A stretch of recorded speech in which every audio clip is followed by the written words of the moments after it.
We start with photosynthesis. Sir ji This call Yeah. is now being recorded. बोलो, sir वो DPP में से कुछ पूछना था सर। बताओ, पूछो। सर जो पहली वाली डीपीपी है उसमें क्वेश्चन नंबर 3 में थोड़ी सी गड़बड़ लग रही है मेरे को। क्या दिया हुआ है? एक्चुअली मेरे पास क्वेश्चन इस समय मुझे दिखाई नहीं दे सकता, ऑन कॉल हूँ। आप बताओ क्वेश्चन क्या था। सर एक मिनट सर।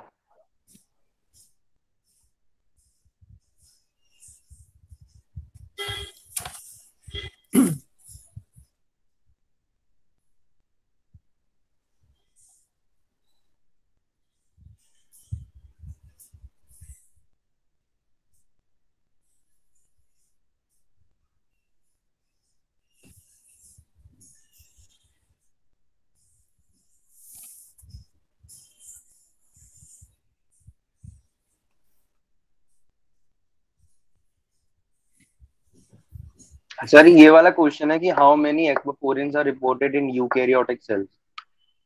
हम्म, तो सर ये तो 4 तरीके के ही तो होते हैं एक्वापोरिन। एक्वापोरिन तो 8 डिफरेंट टाइप्स के होंगे ना। ऑप्शन क्या क्या दिए हुए हैं?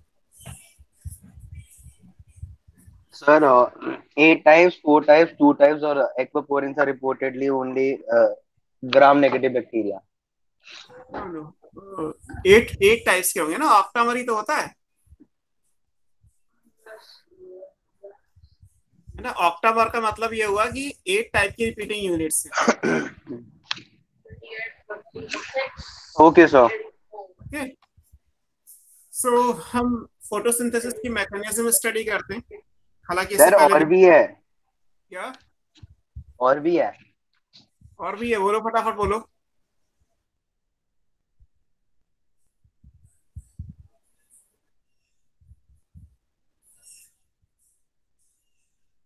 आप लोग का ग्रुप बना? नो सर, नहीं बना। ओके, और हैंडआउट्स मिले? मैंने मेल कर नो दिए थे। सर। हैंडआउट्स आए होंगे ना, पीडीएफ फाइल में नहीं आया? सर ई काइट्स पर। ई काइट्स पे आया हो या किसी और तरीके से व्हाट्सएप करके आया हो, कैसे भी आया होगा आपके पास। नहीं सर, नहीं आया अभी तक तो। अच्छा, मैंने प्रोसेस कर दिया था। मैंने बोला था उन्हें स्पेशली कि एक ग्रुप बना के उसे पोस्ट कर दे। चलो, डीपीपी आ गई तो वो भी आ जाएगा आजकल में। मेरे ख्याल से वर्क हो जाएगा, वो भी इफेक्टिव हो जाएगा। बताओ क्या डाउट है। हाँ, नेक्स्ट क्या है? सर एक ये वाला है sir, opening of stomata is due to. Hmm. तो सर इसमें ऑप्शंस में पहला ऑप्शन ही सर सेम क्वेश्चन ही है। अच्छा, मतलब टाइपिंग मिस्टेक है बेसिकली। और सर दूसरा ऑप्शन है रेडियल मिसिलेशन और तीसरा ऑप्शन है बोथ ए एंड बी। हाँ, तो वो और फर्स्ट ऑप्शन। लास्ट है लाइट। हाँ, तो वो ऑप्शन ही मतलब छोड़ दो उस क्वेश्चन को, क्योंकि वो मिसप्रिंट क्या हुआ है वहां पे, क्या दे रखा है, वो देखना पड़ेगा एक बार। और सर गटेशन तो सर ट्रांसपिरेशन से इसलिए डिफरेंट होती है ना, क्योंकि सर वो दिन के टाइम पर होती है गटेशन। नहीं नहीं, ट्रांसपिरेशन अलग फिनोमिना है, गटेशन अलग फिनोमिना है। गटेशन तो रूट प्रेशर पर डिपेंडेंट है। नहीं नहीं सर, जैसे इसमें क्वेश्चन नंबर 10 में है ना, गटेशन डिफर्स फ्रॉम ट्रांसपिरेशन इन। हाँ, डिफर्स बताओ। तो गटेशन तो सर मॉर्निंग में पहले, है, transpiration through out the day.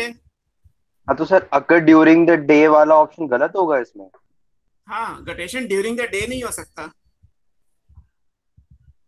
तो सर वो फिर कौन सा मॉर्निंग ऑप्शन होगा, आएगा। Uncontrolled phenomena. गटेशन, हाँ, रूट प्रेशर ज्यादा हो जाएगा तो अनकंट्रोल्ड हो जाएगा गटेशन। गटेशन में क्या है कि एक सर नेचुरली परमानेंटली ओपन पोर है। उसमें pressure ज्यादा हुआ तो एग्जीट करके बाहर आ गया। पानी के साथ वाटर मिनरल्स सब सारी चीजें बाहर आएंगी, सोल्यूशन बाहर आएगा। और अगर प्रेशर नहीं लेकिन हुआ तो नहीं बाहर आएगा। सर लेकिन ट्रांसपिरेशन भी तो कंट्रोल नहीं हो सकती, मतलब वो भी तो होती ही रहेगी, रुकेगी तो नहीं वो। ट्रांसप्रेशन तो opening of stomata and closing पे डिपेंडेंट है। तो आप एंटी ट्रांसपेरेंट का स्प्रे कर दोगे तो ट्रांसप्रेशन कैसे होगा? सारे फैक्टर्स अगर वर्क कर भी रहे होंगे तब भी, क्योंकि हमने एंटी ट्रांसपेरेंट दिया हुआ है तो ट्रांसप्रेशन तो होगा ही नहीं। जैसे आपने ट्रांसप्रेशन को अफेक्ट करने के लिए फैक्टर्स पढ़े, तो ऐसे गटेशन को अफेक्ट करने के लिए फैक्टर्स नहीं पड़े ना। तो फैक्टर्स इसीलिए तो नहीं पड़े क्योंकि वो कंट्रोल ही नहीं होता। फैक्टर्स होते तो कंट्रोल प्रोसेस हो जाएगा। Okay sir. Okay, yes sir. तो आज हम मैकेनिज्म फोटोसिंथेसिस का करते हैं। लाइट रिएक्शन, डार्क रिएक्शन, या so light reaction and dark reaction photosynthesis में दो टाइप के आप ब्रॉड कैटेगराइज कर सकते हैं मैकेनिज्म में। मैं एक सिंपल बना देता हूं, आप उससे भी बहुत सारे क्वेश्चंस कर सकते हैं। लाइक एक लाइट रिएक्शंस है और एक डार्क रिएक्शंस है।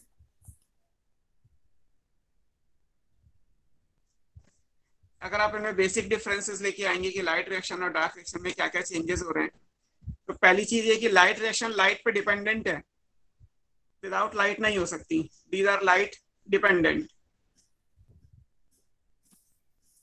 Occurs only in presence of light. अगर लाइट नहीं है तो लाइट रिएक्शन नहीं होगी।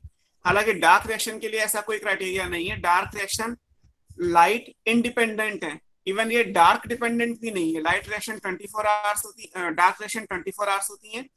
लाइट रिएक्शन केवल लाइट की प्रेजेंस में होती है। तो आप यहाँ मान सकते हैं कि ये लाइट से इंडिपेंडेंट है।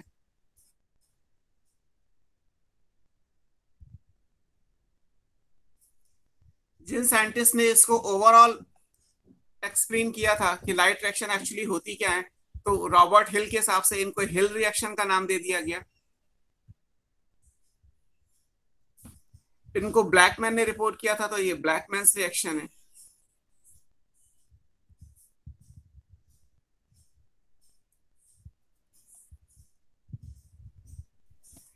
लाइट रिएक्शन पूरी तरीके से फिजियोकेमिकल है। फिजियोकेमिकल का मतलब है यहाँ पे बायोलॉजिकल एंगल नहीं आएगा।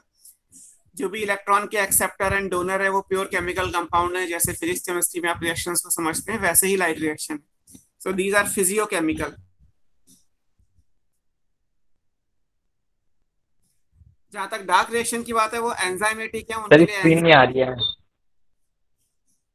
एंजाइम्स आर बायोकैटालिस्ट, और अगर एंजाइम्स बायोकैटालिस्ट हैं तो उस बेसिस पे ये बायोकेमिकल या एंजाइमेटिक रिएक्शंस कहलाती हैं।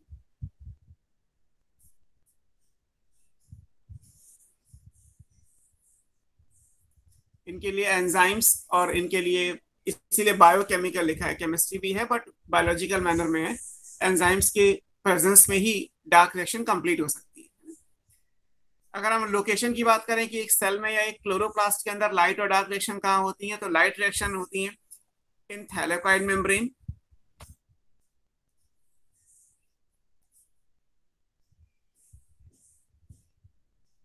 थैलेकॉइड मेम्ब्रेन अगर आप क्लोरोप्लास्ट का स्ट्रक्चर पढ़ेंगे तो ग्रेना में भी है, और दो ग्रेना को कनेक्ट करने वाला जो इंटरग्रेनल है उसमें भी है। तो कोई भी थैलेकॉइड मेम्ब्रेन हो वहां पे लाइट रिएक्शन पूरी होती है। डार्क रिएक्शन के लिए जो एंजाइम्स है वो क्योंकि मैट्रिक्स में होते हैं, इसलिए दिस अकर्स इन मैट्रिक्स, या उसको स्ट्रोमा भी कहते हैं। ये क्लोरोप्लास्ट की थैलेकॉइड मेम्ब्रेन में, और ये मैट्रिक्स से स्ट्रोमा में कंप्लीट हो जाएंगे। फिर अगर आप देखें कि लाइट रिएक्शन में बेसिकली होता क्या है, अगर आप इसको समराइज करें या जो फोटोसिंथेसिस की इक्वेशन है उसको अगर आप तोड़ दें, तो लाइट रिएक्शन में बेसिकली क्या होगा। पहली चीज तो ये कि सन में जो एनर्जी है वो फोटोन की फॉर्म में रेडिएंट एनर्जी कहलाएगी। तो सन में जो एनर्जी है वो रेडिएंट एनर्जी है। इसको आप फोटॉन्स की फॉर्म में पढ़ते हैं या साइंटिस्ट ने उनको दिया। इस एनर्जी को चेंज किया जाएगा केमिकल एनर्जी में।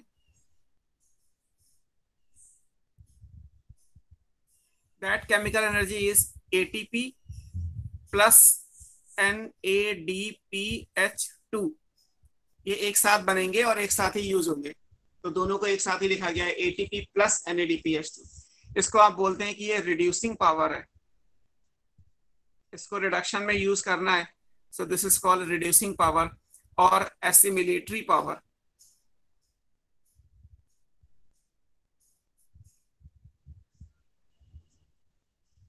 जो सन में एनर्जी है, रेडिएंट एनर्जी, जो फोटोन में एनर्जी है, उसको वो बॉन्ड यानी केमिकल बॉन्ड की एनर्जी में चेंज कर देंगे, तो केमिकल एनर्जी में चेंज हो जाएगी। ऐसा करने के लिए, क्योंकि रेडिएंट एनर्जी या फोटोन को एब्जॉर्ब कौन करेगा, तो लाइट को कैप्चर करने के लिए जो पिगमेंट चाहिए था हमें, वो क्लोरोफिल, वो इस स्टेप पे चाहिए कि जो क्लोरोफिल है वो इस रेडिएंट एनर्जी को यूज करेगा और उसके बाद वो एक प्रोसेस से होते हुए इसको केमिकल एनर्जी या बॉन्ड में चेंज कर देगा। ड्यूरिंग दिस प्रोसेस एक काम ये भी होगा कि जो वाटर है वो स्प्लिट हो जाएगा, 2 प्रोटॉन 2 इलेक्ट्रॉन हाफ ऑक्सीजन, और ये भी सनलाइट की प्रेजेंस में होगा। इसी को आप बोलोगे तो ये फोटोलिसिस ऑफ वाटर कहलाएगा। फोटो लाइट के लिए, लाइसिस स्प्लिटिंग के लिए, और वाटर की हो रही है, तो लाइट डिपेंडेंट वाटर की स्प्लिटिंग हो रही है, इसलिए इसको फोटोलिसिस ऑफ वाटर कर दिया। यहाँ पे कोई कार्बन डाइऑक्साइड का यूज नहीं है, लाइट रिएक्शन में CO2 कहीं यूज नहीं होती, और ना ही कोई ग्लूकोज जैसी चीज बनती है लाइट रिएक्शन में। तो लाइट में ये हुआ कि लाइट को कैप्चर करके उसकी एनर्जी को बॉन्ड में, एनर्जी का ट्रांसफॉर्मेशन हुआ, आपने रेडिएंट एनर्जी को केमिकल एनर्जी में चेंज कर दिया, and during that process water की स्प्लिटिंग हुई है। वाटर का काम यहाँ पे प्रोटॉन इलेक्ट्रॉन का डोनर था, तो उस हिसाब से प्रोटॉन इलेक्ट्रॉन की जरूरत पड़ेगी, तो वो जरूरत यहाँ पूरी की जाएगी। अगर आप डार्क रिएक्शन में देखेंगे तो जो ये ATP प्लस NADPH2 है रिड्यूसिंग पावर, इसको यूज किया जाएगा in the reduction of CO2। तो कार्बन डाइऑक्साइड को रिड्यूस करके ग्लूकोज बनाया जाएगा। ग्लूकोज क्या लीजिए, हेक्सोज या शुगर, फिलहाल अभी हमने ग्लूकोज लिख लिया कि CO2 को हमने ग्लूकोज में चेंज कर दिया, और ऐसा करने के लिए जो रिड्यूसिंग पावर है वो यूज हो जाएगी। रिड्यूसिंग पावर क्या था, ATP प्लस NADPH2, ये एक साथ यूज होगा। जो बनेगा वो क्या है, ATP का जब बॉन्ड टूटेगा तो ADP बनेगा, इनऑर्गेनिक फॉस्फेट अलग होगी, NADPH2 में NADP बचा रहेगा, जो H2 है, जो प्रोटॉन इलेक्ट्रॉन है, वो इसको रिडक्शन करने में यूज हो जाएंगे। तो जो बनेगा वो ADP, IP और NADP, और मीनवाइल जो यहाँ पे प्रोटॉन इलेक्ट्रॉन है वो यहाँ से यहाँ चले गए। अगर आप इन दोनों को मिला दोगे तो ये फोटोसिंथेसिस की पूरी रिएक्शन हो जाएगी। तो फोटोसिंथेसिस में लाइट रिएक्शन और डार्क रिएक्शन का कॉन्सेप्ट आएगा। दो अलग अलग हम टुकड़ों में पढ़ रहे हैं, ये light reaction and dark reaction, ये इंपॉर्टेंट है। इसी से काफी सारे क्वेश्चंस आपके सॉल्व हो जाएंगे कि लाइट और डार्क रिएक्शंस में क्या क्या चीजें। अब हम डिटेल में पढ़ते हैं कि लाइट रिएक्शन बेसिकली है क्या, और डार्क रिएक्शन फिर हम उसके हिसाब से पढ़ेंगे। यहाँ CO2 का रिडक्शन हुआ है, वो भी आगे आ जाएगा कि लाइट रिएक्शन में क्या क्या हुआ और डार्क रिएक्शन में क्या क्या हुआ। डिटेल में अगर हम लाइट रिएक्शन पढ़ते हैं नाउ,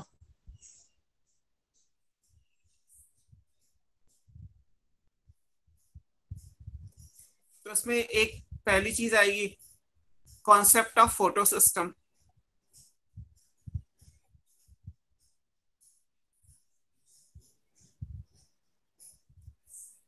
फोटो सिस्टम को आप PS से डिनोट करते हैं। इसी को आप लाइट हार्वेस्टिंग कॉम्प्लेक्स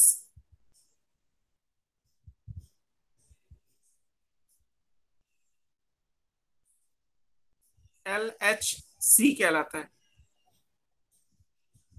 तो फोटो सिस्टम या LHC क्या है, NCERT में जहां पे हेडिंग दी है व्हाट इज लाइट रिएक्शन, तो वहां पे इस चीज को समझाया गया कि फोटो सिस्टम या LHC क्या होती है।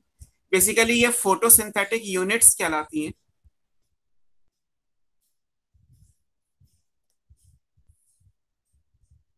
और ये कहाँ प्रेजेंट होंगी, हम लाइट रिएक्शन पढ़ रहे हैं तो लाइट रिएक्शन थैलेकॉइड मेम्ब्रेन में होती है, तो ये फोटोसिंथेटिक यूनिट्स कहाँ होंगी, ये मेम्ब्रेन के अंदर होंगी, है ना, प्रेजेंट इन थैलेकॉइड मेम्ब्रेन।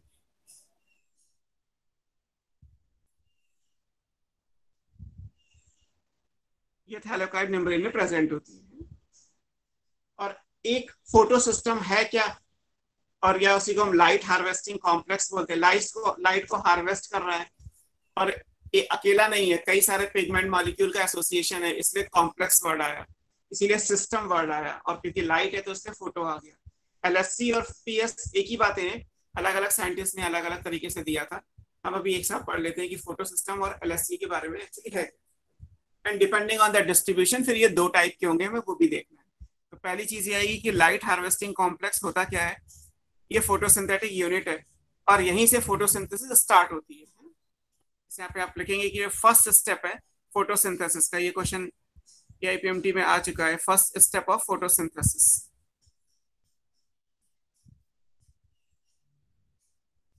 तो वो यही होगा, एक्साइटेशन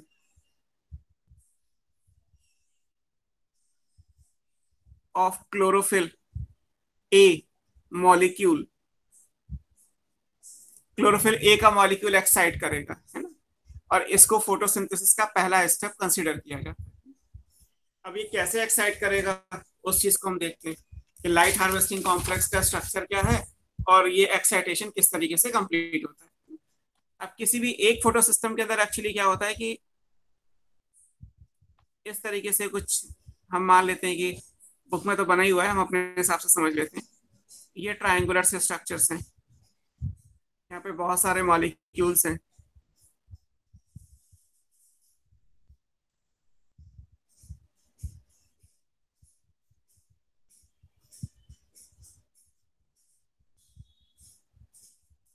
लाइक दिस। तो ये एक हम सिंपल बात कर रहे हैं कि फोटो सिस्टम का एक का स्ट्रक्चर क्या आएगा। तो पूरे फोटो सिस्टम के अंदर अगर आप देखेंगे तो यहाँ पे एक सिंगल मॉलिक्यूल तो क्लोरोफिल ए का है, दिस वन इज, ये क्लोरोफिल ए है, वन मॉलिक्यूल ऑफ क्लोरोफिल ए, इसको बोलते हैं रिएक्शन सेंटर। रिएक्शन यहीं से शुरू होती है और इसके अलावा जितने भी मॉलिक्यूल्स हैं नीचे, ये कितने, ये लगभग 230 से 250 मॉलिक्यूल्स हैं ऑफ एसेसरी पिगमेंट।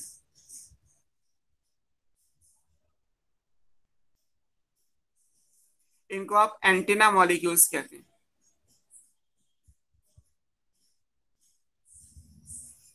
तो किसी भी एक फोटो सिस्टम के अंदर there is one molecule of chlorophyll a that represent the reaction centre. इसीलिए क्लोरोफिल ए को हम प्रिंसिपल पिगमेंट मानते हैं, है ना, ये मेन है। जो रिएक्शन है वो इसी से कंप्लीट होगी। लाइट सब है। अब मान लीजिए कि ये इस टाइप का स्ट्रक्चर है, ये कुछ मेम्ब्रेन के अंदर है, हालांकि ये फिगर 3D में बनेगा। तो ये थैलेकॉइड मेम्ब्रेन है जिसके अंदर ये ट्राइंगल से स्ट्रक्चर है। तो हमारे लिए तो ये ऊपर नीचे ऐसे बन जाएगा, लेकिन एक्चुअली ये ऐसे होना चाहिए, ऊपर नीचे। तो ये थैलेकॉइड मेम्ब्रेन के अंदर डिस्ट्रीब्यूटेड है। अब होगा क्या, लाइट आएगी, लाइट आएगी तो ये मान लेते हैं कि लाइट आ गई, पूरे फोटो सिस्टम पे गिरेगी। This is light. लाइट में जो एनर्जी है वो फोटॉन्स की फॉर्म में है, एच न्यू, जैसे भी आप फिजिक्स में पढ़ते हैं। तो ये फोटोन की एनर्जी है। तो जब एनर्जी मिलेगी तो होगा क्या कि ये जो एनर्जी है वो सबके पास जाएगी। इवन क्लोरोफिल ए का अपना कलर है, तो वो अपनी कलर के हिसाब से पर्टिकुलर वेवलेंथ की लाइट को एब्जॉर्ब करेगा। ऐसे ये एसेसरी मान, एसेसरी पिगमेंट कौन से होते हैं, इससे पहले जो पिगमेंट वाला टॉपिक था जो मैंने कहा था, आप अपने आप पढ़ लीजिएगा। उसमें क्लोरोफिल ए को छोड़ के बाकी जितने भी क्लोरोफिल हैं एंड बीटा कैरोटीन को छोड़ के जितने भी कैरोटीनॉइड और ज़ैंथोफिल हैं वो सब एसेसरी कहलाते हैं। प्रिंसिपल पिगमेंट केवल दो हो सकते हैं। अगर लीफ ग्रीन कलर की है तो क्लोरोफिल ए, और अगर येलो कलर की है तो कैरोटीनॉइड में बीटा कैरोटीनॉइड। बीटा कैरोटीन और क्लोरोफिल ए को छोड़ के बाकी जितने भी पिगमेंट्स होते हैं they all are accessory pigments. Accessory का मतलब क्या है, लाइट को तो ये एब्जॉर्ब करेंगे बट ये रिएक्शन को इनिशिएट या स्टार्ट नहीं कर सकते। जो रिएक्शन स्टार्ट होगी वो क्लोरोफिल ए से होगी। तो जितनी भी लाइट ये एब्जॉर्ब करेंगे, ये क्या करेंगे, ये अपनी लाइट को ट्रांसफर कर देंगे क्लोरोफिल ए को।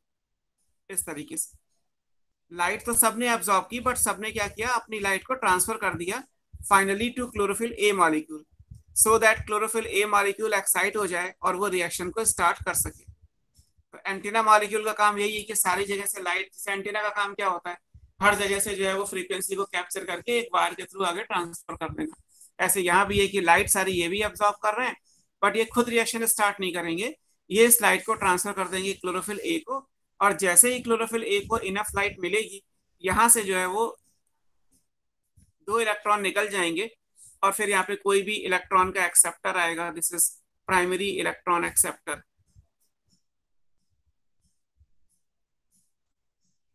वो इस इलेक्ट्रॉन को ले लेगा।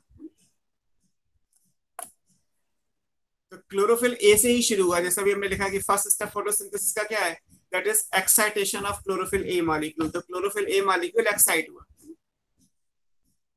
फिजिक्स के जैसा ही है, जैसे कभी आपने फिजिक्स में पढ़ा हो या आप उस बात को समझ सके कि मॉलिक्यूल अपनी ग्राउंड स्टेट में होता है, जब उसे आप कुछ सर्टेन अमाउंट की एनर्जी देंगे तो वो अपनी ग्राउंड स्टेट को छोड़ के अपनी एक्साइटेड स्टेट में जाता है। हालांकि एक्साइटेड स्टेट में मॉलिक्यूल हाईली अनस्टेबल होता है, और वापस से वो अपनी स्टेबिलिटी को अटेन करने के लिए जितनी एनर्जी को लेके वो गया था उतनी एनर्जी को रिलीज करके वो अपनी ग्राउंड स्टेट में वापस आएगा। ग्राउंड स्टेट से एक्साइटेड स्टेट में जाना मॉलिक्यूल का नेचर है। अगर एनर्जी मिलेगी तो कोई भी चीज ग्राउंड स्टेट से एक्साइटेड स्टेट में जाती है। हालांकि एक्साइटेड स्टेट में क्योंकि अनस्टेबल है इसलिए वो वापस ग्राउंड स्टेट में लौट के आएगी। But during this process energy का ट्रांसफॉर्मेशन हो गया। जैसे यहाँ पे क्लोरोफिल ए मॉलिक्यूल को एनर्जी मिली, ये खुद भी अब्सॉर्ब कर सकता है और यहाँ से भी ले सकता है। तो जैसे ही इनफ एनर्जी हो जाएगी ये 2 इलेक्ट्रॉन को निकाल के अपनी एक्साइटेड स्टेट में जाएगा। जैसे इस फिगर को देखा जाए तो कॉन्सेप्ट के हिसाब से बनाए, ये क्लोरोफिल ए मॉलिक्यूल है, यहीं पे ये क्या करेगा, ये ग्राउंड स्टेट से किस में जाएगा, एक्साइटेड स्टेट में। अब वहां जाके अनस्टेबल है, अब कैसे गया, 2 इलेक्ट्रॉन को निकाल के गया।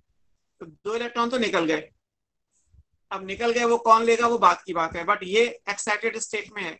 अब अगर ये ग्राउंड स्टेट में वापस आना चाहता है तो उसे 2 इलेक्ट्रॉन कहीं से चाहिए, तो वो 2 इलेक्ट्रॉन ये कहीं और से लेगा और अपनी ग्राउंड स्टेट में आ जाएगा। लेकिन इस पूरे प्रोसेस में होगा ये कि क्लोरोफिल से 2 इलेक्ट्रॉन निकल के प्राइमरी इलेक्ट्रॉन एक्सेप्टर को चले गए और जिससे इसने लिए थे वो मॉलिक्यूल स्प्लिट हो गया। तो ये 2 रिएक्शन पैरेलल में हो जाएंगे। हालांकि पहले एक्साइटेशन होता है, बाद में उसका जो है वो रिकवरी किया जाता है। तो इसलिए फर्स्ट स्टेप को माना जाता है क्लोरोफिल ए मॉलिक्यूल का एक्साइटेशन। इसको हम बोलते हैं, ये जो छोटा सा ट्रायंगल सा बना हुआ है ये फोटो सिस्टम कहलाता है।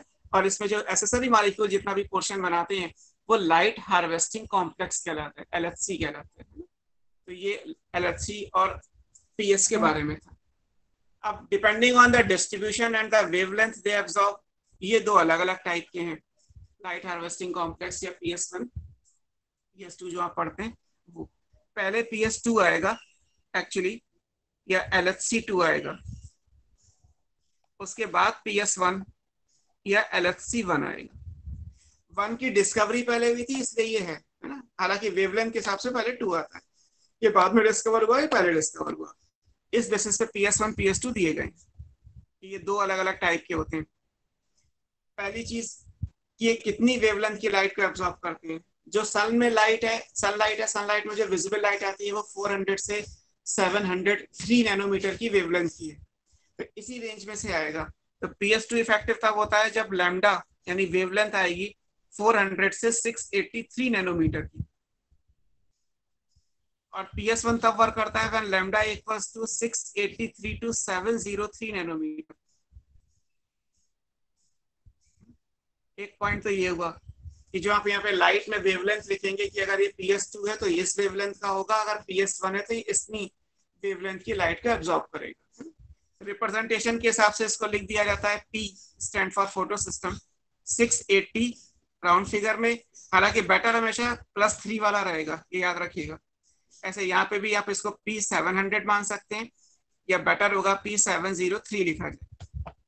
ये रिप्रेजेंटेशन में हो गया। अब ये दोनों डिस्ट्रीब्यूट कहाँ पे होते हैं, इनके डिस्ट्रीब्यूशन का भी फर्क है। जो PS2 होता है वो केवल ग्रेना के थैलेकॉइड में होता है। जब आप एक ग्रेना बनाएंगे, जैसे मैंने आपको कहा था क्लोरोप्लास्ट का स्ट्रक्चर पढ़ लीजिएगा। मान लीजिए ये क्लोरोप्लास्ट में ग्रेना है, ये क्लोरोप्लास्ट है, एक ये ग्रेना है, एक ये ग्रेना है, और 2 ग्रेना को कनेक्ट करने के लिए ये। तो जब आप कोई भी स्टैक बनाएंगे, मान लीजिए आपने बैंगल्स के ऊपर बैंगल्स रख के एक स्टैक बना लिया, तो जो फर्स्ट बैंगल है उसकी जो ऊपर वाली सरफेस है वो नॉन ओवरलैपिंग है, उसके ऊपर कुछ नहीं है। ऐसे जो लास्ट बैंगल की नीचे वाली सरफेस है उसके नीचे कुछ नहीं है। बीच में जितनी भी बैंगल्स आ रही हैं वो सब एक दूसरे को ओवरलैप करती हैं। ऐसे ये आएगा। अब इन दोनों को जोड़ने के लिए एक सिंगल बैंगल है।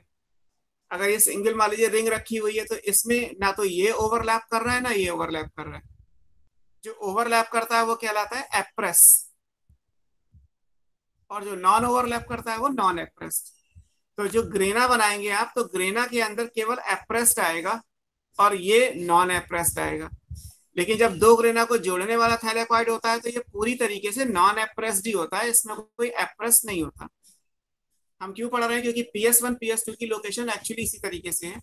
जो PS2 है वो केवल इस पोर्शन में होता है, appressed section of granal thylakoid, ये ग्रेना की थैलेकॉइड्स है। तो हालांकि जो PS1 है वो non appressed of grana as well as stromal thylakoid आएगा। तो ये डिस्ट्रीब्यूशन का फर्क है कि क्लोरोप्लास्ट में PS1 PS2 कहाँ कहाँ प्रेजेंट होती है। PS2 कहाँ होगा? It is located in appressed part of granal thylakoid, जबकि PS1 कहाँ होगा? Located in non appressed part of granule as well as stromal thylakoid.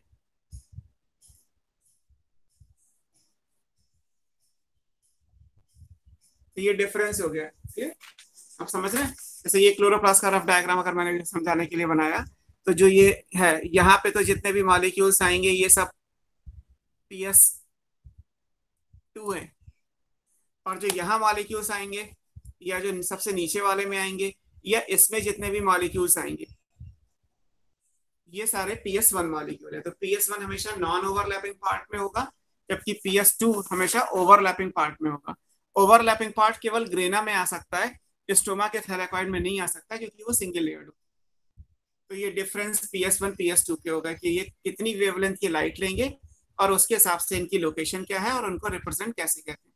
जो पूरी विजिबल लाइट है वो 400 से 703 नैनोमीटर की होती है एज यूजुअल, तो सारी लाइट को इसमें कैप्चर कर लिया। तो ये आया कॉन्सेप्ट ऑफ फोटो सिस्टम की। जो फोटोसिंथेटिक यूनिट्स होती है, ऐसा नहीं होता कि क्लोरोप्लास्ट में सारा थाइलेकॉइड फंक्शनल होगा। थाइलेकॉइड में जहां जहां पे ये फोटो सिस्टम्स होंगे वहीं पे केवल लाइट रिएक्शन हो सकती है, बाकी जगह से नहीं होती। अब लाइट रिएक्शन में होता क्या है? अभी हमने पढ़ा कि रेडिएंट एनर्जी को हम केमिकल एनर्जी में चेंज करेंगे and during that process water को स्प्लिट कर लिया जाएगा।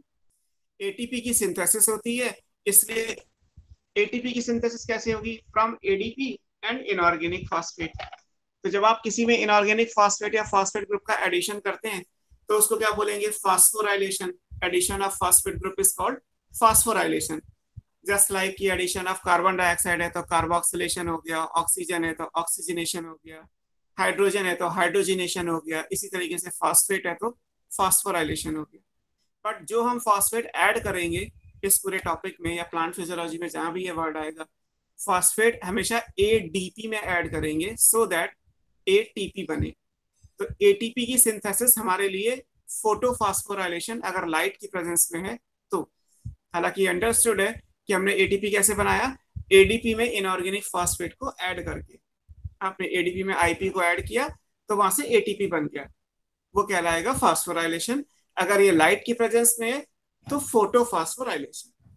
तो जहां पे बुक में दिया है हेडिंग द इलेक्ट्रॉन ट्रांसपोर्ट, है ना? सेकंड हेडिंग क्या दिया है सीआरटी में?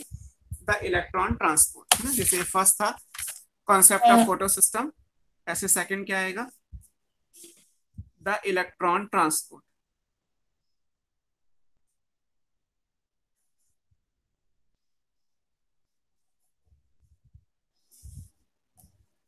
यहाँ पे अगर आप देखेंगे तो वर्ड यूज किया जाता है photophosphorylation.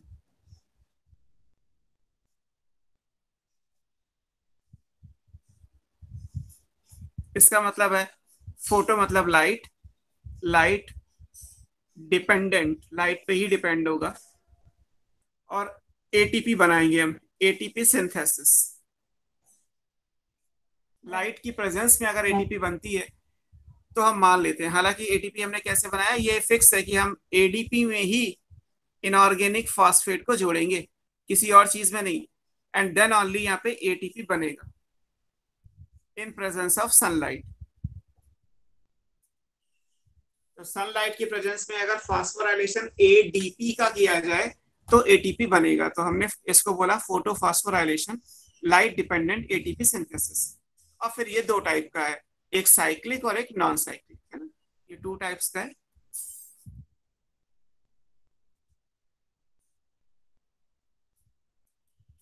Cyclic and non cyclic.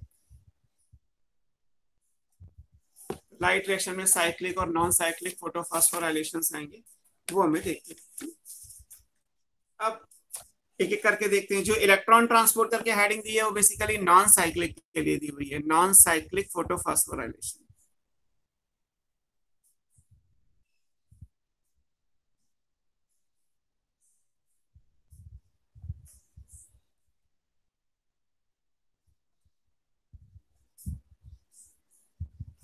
इसी को इलेक्ट्रॉन ट्रांसपोर्ट दिया है, इसी को जेड स्कीम कहते हैं।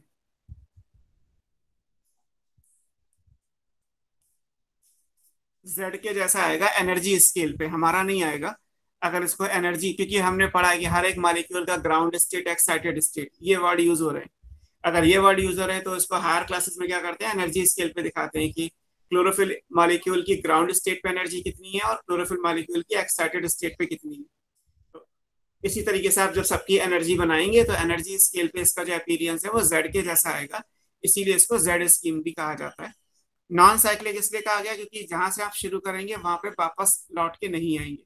बेसिकली कहा जाए तो जो इलेक्ट्रॉन है जहां से निकलेगा उसके पास लौट के नहीं आ रहा है, इसलिए ये नॉन साइक्लिक है। During that transport but ATP की सिंथेसिस हो रही है, इसलिए ये फोटोफॉस्फोराइलेशन का पार्ट बनेगा। नोटिस करने का अगर आप देखेंगे तो PS1 PS2 दोनों की एनर्जी लेवल का डिफरेंस है। PS1 जैसे हम बना रहे हैं तो ये up hill down hill, light reaction को हमने क्या बोला कि इन्हें हिल रिएक्शन कहते हैं। तो ये बेसिकली किस तरीके से आएगा, ये एनर्जी स्केल के हिसाब से बनाएंगे। जैसे हम बनाते हैं यहाँ पे, मान लीजिए ये P680 है, समझ जाएंगे दिस इज PS2। यहाँ पे क्लोरोफिल ए का मॉलिक्यूल होगा। अब जैसे ही इस PS2 को हमने क्या पढ़ा कि सबसे पहले क्या होगा, लाइट। तो जैसे ही इसको लाइट मिलेगी, लाइट कितनी देनी है, lambda equals to 400 to 683 nanometre. PS2 की लाइट कितनी है, lambda equals to 400 to 683 nanometre. तो अब इससे क्या होगा, इससे इलेक्ट्रॉन निकल जाएगा, क्लोरोफिल के ए मॉलिक्यूल से 2 इलेक्ट्रॉन निकल गए और यहाँ को इलेक्ट्रॉन का एक्सेप्टर आ जाएगा। जैसे अभी हमने फोटो सिस्टम बनाया था, ट्राइंगल की जगह मैंने सर्किल बना दिया बस ये। अब मान लीजिए यहाँ पे क्लोरोफिल का ए मॉलिक्यूल है कि क्लोरोफिल ए मॉलिक्यूल से तो 2 इलेक्ट्रॉन निकल गए और क्लोरोफिल अपनी एक्साइटेड स्टेट में पहुंच गया। जो इलेक्ट्रॉन निकले वो तो यहाँ पे जो भी कंपाउंड आएगा वो उसको रिसीव कर लेगा, इसने निकाल दिए, उसने ले लिए, ठीक। बट क्लोरोफिल ए मॉलिक्यूल अपने आप में एक्साइटेड स्टेट में चला गया। अब ये अगर ग्राउंड स्टेट में आता है तो इसे 2 इलेक्ट्रॉन कहीं और से लेने पड़ेंगे। इक्विवेलेंट एनर्जी है, जितनी एनर्जी को निकाल के वो अपनी ग्राउंड स्टेट से एक्साइटेड स्टेट में गया, उतनी ही एनर्जी को कहीं और से लेके वो अपनी एक्साइटेड से वापस अपनी ग्राउंड स्टेट में आएगा। तो हमारे लिए एनर्जी मतलब इलेक्ट्रॉन फॉर्म में। तो 2 इलेक्ट्रॉन को निकाल के अगर ये गया तो 2 इलेक्ट्रॉन को कहीं और से लेके अपने आप को स्टेबल कॉन्फ़िगरेशन में लेके आएगा। अब ये 2 इलेक्ट्रॉन लेगा कहाँ से, ये 2 इलेक्ट्रॉन के लिए वाटर को स्प्लिट कर देगा। ये वाटर है, वाटर को जब स्प्लिट करेंगे तो क्या बनेंगे, 2 प्रोटॉन्स। जो 2 इलेक्ट्रॉन है वो ये, और हाफ ऑक्सीजन जो बाहर निकल गई। और जो ये 2 इलेक्ट्रॉन है, ये 2 इलेक्ट्रॉन यहाँ चले गए क्लोरोफिल ए के पास।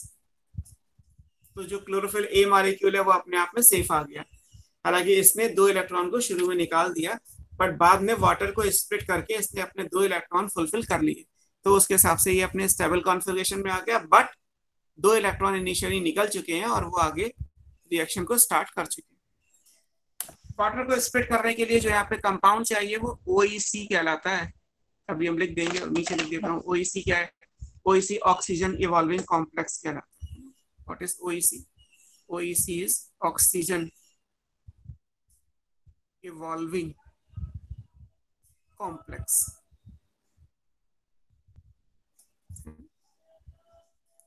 इसके लिए हमें मैग्नीज और क्लोरीन चाहिए। अब ये जैसे मिनरल न्यूट्रिशन में मैंने कहा था कि आप अपने आप पढ़िएगा कि किस चीज का क्या फैक्टर, को फैक्टर किसको कहाँ पे चाहिए। तो मैग्नीज और क्लोरीन के रोल में देखेंगे तो यहाँ लिखा होगा कि ये फोटोलिसिस ऑफ वाटर के लिए इंपॉर्टेंट है। वाटर स्प्लिट कर गया तो ये, अब जैसे ये PS2 है वैसे कहीं पे मान लीजिए थैलेकॉइड मेम्ब्रेन में PS1 भी बना हुआ है।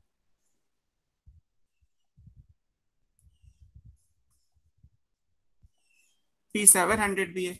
दोनों को मैंने बराबर नहीं बनाया, क्योंकि आप एनसीईआरटी में भी नोटिस करेंगे तो इनको ऊपर नीचे बनाया गया है। उसका रीजन है प्रॉपर, ऐसा इसलिए क्योंकि दोनों का एनर्जी स्केल अलग है, ये हाई एनर्जी का है, ये लो एनर्जी का है, इसलिए ये ऊपर है ये नीचे है।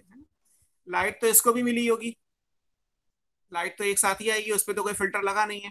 यहाँ लैम्डा कितना चाहिए था हमें, लैम्डा इक्वल्स टू 683 से 703 नैनोमीटर लिखा था हमने। जब इसको इसकी वेवलेंथ की लाइट मिलेगी तो ये भी अपनी से जो है वो 2 इलेक्ट्रॉन निकाल देगा। ठीक, अब इसने भी 2 इलेक्ट्रॉन निकाल दिए, ये किसी और ने ले लिए, बाद में देख लेंगे। बट इसके पास जो इलेक्ट्रॉन की डेफिशिएंसी आई वो फुलफिल कहाँ से होगी, यहाँ कोई फोटोलिसिस नहीं होती, यहाँ इलेक्ट्रॉन कहाँ से आएंगे, ये पीछे से आ जाएंगे, जो यहाँ से निकल के गए वो घूम फिर के यहीं आ जाएंगे। वो कैसे आएंगे उसको हम ब्रीफ में देख लेते हैं कि यहाँ से जो इलेक्ट्रॉन निकला वो PS2 का प्राइमरी इलेक्ट्रॉन एक्सेप्टर कहलाएगा। अभी मैं इन शॉर्ट लिख दे रहा हूँ, ये PHEO है। यहाँ जो आप लिखेंगे वो FD, जो बीच में आएंगे उसमें PQ, उसके बाद Q, CYT B6, CYT F और PC।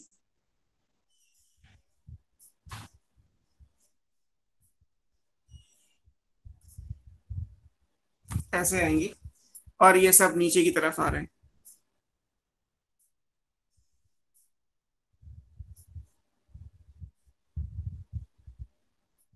और यहां से 2 इलेक्ट्रॉन यहाँ चले जाएंगे, सब जगह 2 इलेक्ट्रॉन, मतलब एनर्जी सेम है। बट ये सारे एरो नीचे आ रहे हैं। अगर एरो नीचे आ रहे हैं तो पूछा जाता है कि इनमें से अपहिल रिएक्शन क्या है और डाउनहिल रिएक्शन क्या है। तो जब एरो ऊपर जाएगा तो ये अपहिल है, अपहिल का मतलब है टुवर्ड्स हाई एनर्जी स्केल, और जब एरो नीचे आएगा तो ये अपने से लोअर एनर्जी लेवल के कंपाउंड को इलेक्ट्रॉन दे रहे हैं, तो ये डाउनहिल रिएक्शन, ये सारी डाउनहिल रिएक्शन है, ये दोनों अपहिल रिएक्शन है।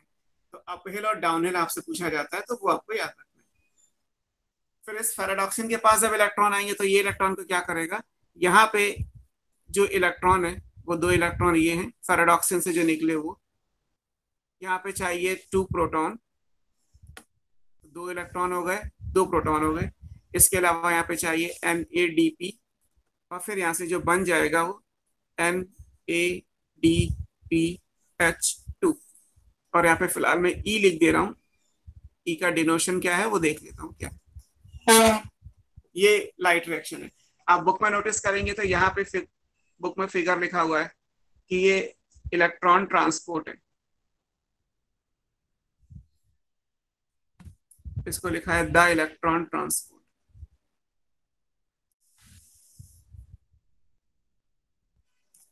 और जहां तक ATP की बात है कि ATP कहाँ बनेगा, तो वो साइटोक्रोम B6 और F के बीच में बनता है।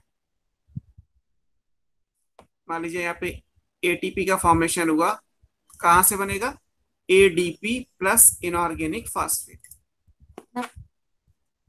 जो एनर्जी है वो इन दोनों के बीच में से आएगी, ये दोनों जुड़ेंगे और ATP यहाँ बनेगा, NADPH2 यहाँ बनेगा। तो हमने जैसा लिखा था कि लाइट रिएक्शन में केमिकल एनर्जी बनेगी, that is ATP plus NADPH2, and during this process water split हो जाएगा प्रोटॉन, इलेक्ट्रॉन और ऑक्सीजन में। इलेक्ट्रॉन यहाँ चलेगा, ये वो ऑक्सीजन है जो फोटोसिंथेसिस में रिलीज होती है, जो पिछली क्लास में आपको मैंने पढ़ाया था कि वैन नील के एक्सपेरिमेंट के हिसाब से oxygen release comes from the splitting of water, उन्होंने यही प्रूव किया था।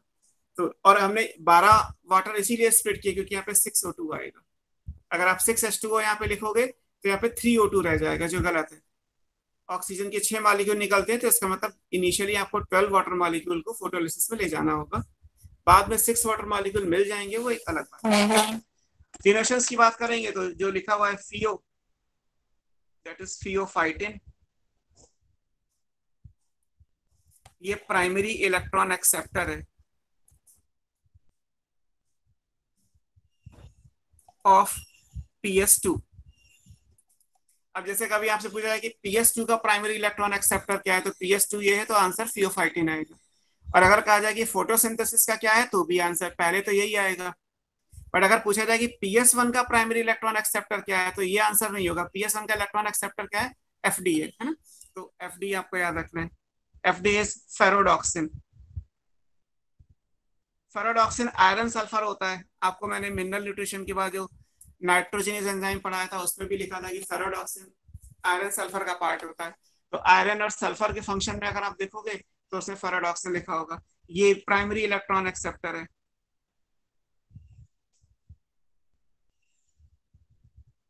ऑफ PS1 अलग अलग हो गए। बाकी जो PQ लिखा हुआ है वो फियोफाइट सॉरी प्लास्टोक्यूनोन है।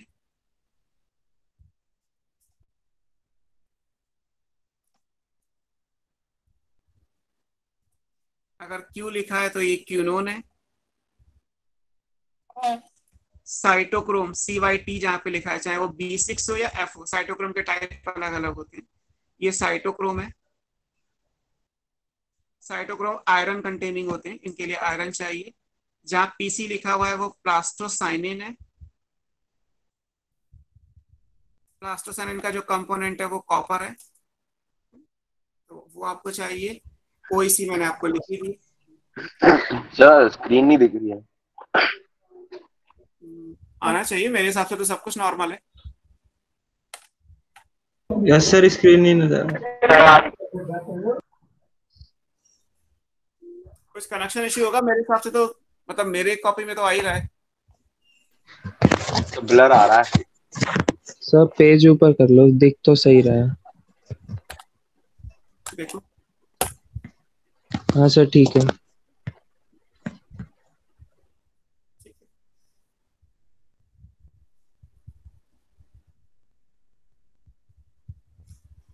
तो ये नॉन साइक्लिक पूरा बना हुआ है। ये तो नीचे डिनोशंस लिखे हुए हैं, जो मीनिंग्स ऊपर शॉर्ट फॉर्म में लिखा हुआ मैंने यहाँ कंप्लीट कर दिया आपको। जहाँ तक E लिखा था एंजाइम, E एक एंजाइम है and that enzyme is NADP FD यानी फेरोडॉक्सिन रिडक्टेज।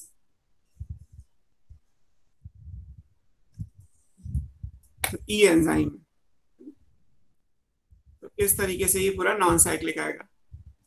समझाने के हिसाब से अगर हम बात करेंगे तो ये ऑलरेडी फोटो सिस्टम्स हमारे पास या प्लांट के थैलेकॉइड मेम्ब्रेन में, क्लोरोप्लास्ट के अंदर थैलेकॉइड मेम्ब्रेन में ऑलरेडी हैं।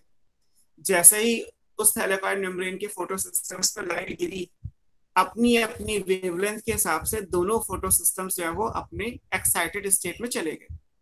PS2 भी गया, PS2 से इलेक्ट्रॉन निकल के चला गया फियोफाइटिन को, और PS1 से इलेक्ट्रॉन निकल के चला गया फेरोडॉक्सिन को। तो जैसे ही उनको सफिशिएंट लाइट मिली, दोनों अपनी एक्साइटेड स्टेट के अंदर। अब होगा क्या, उस इलेक्ट्रॉन की डेफिशिएंसी को फुलफिल करने के लिए PS2 तो क्या करेगा, वो वाटर को स्प्रेड कर देगा। जब वो वाटर को स्प्रेड कर देगा तो उससे होगा ये कि इलेक्ट्रॉन तो पूरे हो गए, प्रोटॉन रिलीज हो गए, और वाटर जो है वो डिफ्यूज करके बाहर निकल गए, ऑक्सीजन जो है वो डिफ्यूज करके बाहर निकल गए। तो फोटोसिंथेसिस की जो ऑक्सीजन रिलीज होती है वो लाइट रिएक्शन की वजह से रिलीज हो जाती है। दूसरी तरफ जो फियोफाइटिन के पास इलेक्ट्रॉन है वो एक पूरे इलेक्ट्रॉन ट्रांसपोर्ट चेन से होते जाएंगे। That chain is plastoquinone, क्यूनोन, cytochrome B6, cytochrome F, plastocyanin, और वहां से इलेक्ट्रॉन जो है वो PS1 को चले जाएंगे। तो PS1 को अगर देखा जाए कि जो इलेक्ट्रॉन मिले वो प्लास्टोसाइनिन से मिल गए, जबकि PS2 को जो इलेक्ट्रॉन मिले वो वाटर को स्प्लिट करने की वजह से मिल गए।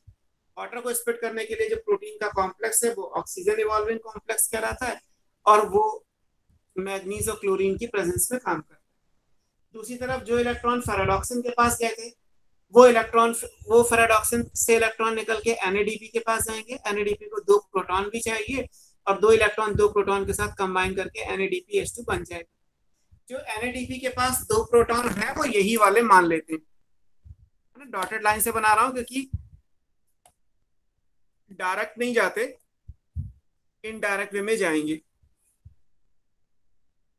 तो जो NADP के पास आपने प्रोटॉन लिखे हुए हैं NADP+2H, वो 2H यही है जो यहाँ पे स्प्लिटिंग से रिलीज हुआ।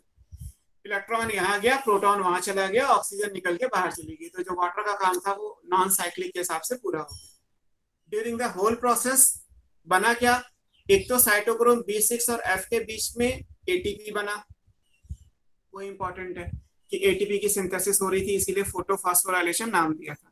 और दूसरा हमने नाम दिया से रिड्यूसिंग पावर। तो रिडक्शन करने के लिए जो प्रोटॉन इलेक्ट्रॉन है अब प्रोटॉन को आप ऐसे छोड़ दोगे तो फिर क्या होगा, पीएच कम हो जाएगी क्लोरोप्लास्ट की। तो ये तो हो नहीं सकता कि क्लोरोप्लास्ट की पीएच कम हो जाए। ऐसा अगर होगा तो मैट्रिक्स के जो एंजाइम है वो काम नहीं करेंगे। तो प्रोटॉन को प्रोटॉन की फॉर्म में तो छोड़ नहीं सकते, तो उस प्रोटॉन को एक्सेप्ट किसने किया, एनएडीपी ने। तो एनएडीपी क्या कराएगा, वो रिड्यूसिंग पावर का पार्ट बन जाएगा। वो रिडक्शन करने के लिए जो प्रोटॉन चाहिए, जो एच चाहिए, फिलहाल उसको वो टेम्पोरेरी कैरी कर रहा है। जब जरूरत पड़ेगी तो डार्क रिएक्शन में इसी एच को देके वो CO2 को रिड्यूस कर देगा इनटू ग्लूकोज, और उसके लिए जो एनर्जी चाहिए वो एटीपी से आ जाएगी। तो पहले एटीपी और NADPH2 यानी रिड्यूसिंग पावर बनाए गए, पावर एटीपी रिड्यूसिंग NADPH2 दोनों एक साथ बनेंगे, और दोनों यूज भी आगे एक साथ ही होंगे, अलग अलग यूज नहीं होते। दोनों एटीपी प्लस NADPH2 जब लिखा जाएगा देन ओनली आप वर्ड रिड्यूसिंग पावर या एसिमिलेटरी पावर वर्ड यूज करेंगे। अगर अलग अलग लिखा हुआ है तो अलग अलग। एटीपी क्या है, सोर्स ऑफ एनर्जी, और NADH2 क्या है, रिड्यूसिंग एजेंट। अगर रिड्यूसिंग पावर वर्ड लिखा गया है तो दोनों को एक साथ लिखना होगा। तो ये नॉन साइक्लिक कहलाता है, ये आपको याद रखना है, ठीक है। अब जैसे ये बात, थोड़ा पेज को नीचे कर लो, ऊपर नीचे। सो ये नॉन साइक्लिक की बात हो गई। अब हमें साइक्लिक देखना है कि साइक्लिक में क्या होगा। कुछ चीजें आप यहाँ से याद रखिएगा अगले 10 मिनट तक। पहली चीज ये कि अगर हम इसको मेम्ब्रेन में बनाते, आपको तो इसमें कुछ नहीं चेंजेस करना। आप ये इमेजिन कर लीजिए कि यहाँ पे एक मेम्ब्रेन है, जैसे मैंने लाइन अभी बनाई थी, एक लाइन ये। तो ये जो भी कुछ जितने भी इलेक्ट्रॉन के एक्सेप्टर्स हैं वो सब मेम्ब्रेन में ही प्रेजेंट होते हैं। Membrane means thylakoid membrane. PS1 PS2 तो है ही, इसके अलावा भी जो इलेक्ट्रॉन के एक्सेप्टर्स हैं वो सब मेम्ब्रेन में ही प्रेजेंट है। अब मेम्ब्रेन में जहां है वहीं रहेंगे। जैसे आप अगर हाथ पे कोई मॉलिक्यूल रख लें और फिर कहें कि ये सर ऑक्सीडाइज हो गया, तो उसका मतलब ये था ना कि वो ऊपर जंप कर जाएगा कि जी इलेक्ट्रॉन निकल गए या ले लिए, ऑक्सीडेशन हो गया, रिडक्शन हो गया। तो इसका मतलब है कंपाउंड वहीं का वहीं रहेगा, बस वो अपनी एनर्जी के हिसाब से इलेक्ट्रॉन को ले रहा है या दे रहा है, इस बेसिस पे आप इसको रिडॉक्स में लेके आते हैं। तो जो मॉलिक्यूल्स हैं वहीं के वहीं फिक्स रहेंगे। नोटिस ये करना है आपको कि हम जब इसके बाद जब हम पढ़ेंगे कि एटीपी बनता कैसा है, कीमियोस्मोटिक हाइपोथेसिस, तो उसमें इंपॉर्टेंट ये कि जो फोटोलिसिस होती है वो अंदर की तरफ है। अंदर क्या आएगा, ल्यूमेन। मेम्ब्रेन जब आप बनाओगे तो थैलेकॉइड मेम्ब्रेन के अंदर जो स्पेस आएगा वहां की तरफ है। कि ओईसी की लोकेशन क्या होगी, that is located towards inner side, जबकि प्लास्टोक्यूनोन की लोकेशन क्या होगी, टुवर्ड्स आउटर साइड। ये वर्ड अभी यूज होने वाले हैं कि क्या बाहर की तरफ है क्या अंदर की तरफ है। तो वो इस फिगर से विजिबल है कि जो हम नीचे की तरफ बना रहे हैं वो मान लीजिए कि अंदर की तरफ है, जो हमने ऐसे बनाया है वो बाहर की तरफ है। तो ये सब आपको याद रखना है समझने के हिसाब से। ये नॉन साइक्लिक फोटोफॉस्फोराइलेशन बना है। नॉन साइक्लिक तब होगा जब दोनों फोटो सिस्टम वर्क करेंगे, PS2 PS1। क्लियर। पूरी लाइट यूज हो रही है 400 से लेके 703 नैनोमीटर की। नॉन साइक्लिक में एटीपी और NADPH2 दोनों बन रहे हैं, और नॉन साइक्लिक में ऑक्सीजन रिलीज हो रही है। नॉन साइक्लिक में जो इलेक्ट्रॉन यहाँ से निकल के गया वो कहीं चला गया, वो लौट के नहीं आया, इसलिए नॉन साइक्लिक है। और फिलहाल तो ये N के जैसा दिखाई दे रहा है, बट फिर भी इसे एनर्जी स्केल पे Z स्कीम का नाम दिया जाता है क्योंकि Z के जैसा रिप्रेजेंट होता है। ये सब नॉन साइक्लिक के बारे में। अब बात करते हैं साइक्लिक फोटोफॉस्फोराइलेशन। सर ये साइक्लिक किसकी मेम्ब्रेन में होता है? सारे थैलेकॉइड मेम्ब्रेन में होंगे। साइक्लिक तो अभी हमने पढ़ा ही नहीं है, नॉन साइक्लिक पढ़ा है। नॉन साइक्लिक भी थैलेकॉइड में है और साइक्लिक भी। नॉन साइक्लिक और साइक्लिक किसका पार्ट है, लाइट रिएक्शन का है ना। तो लाइट रिएक्शन में तो जो भी कुछ हो रहा है वो मेम्ब्रेन में ही हो रहा है। क्लियर। साइक्लिक देखते हैं कैसे होगा।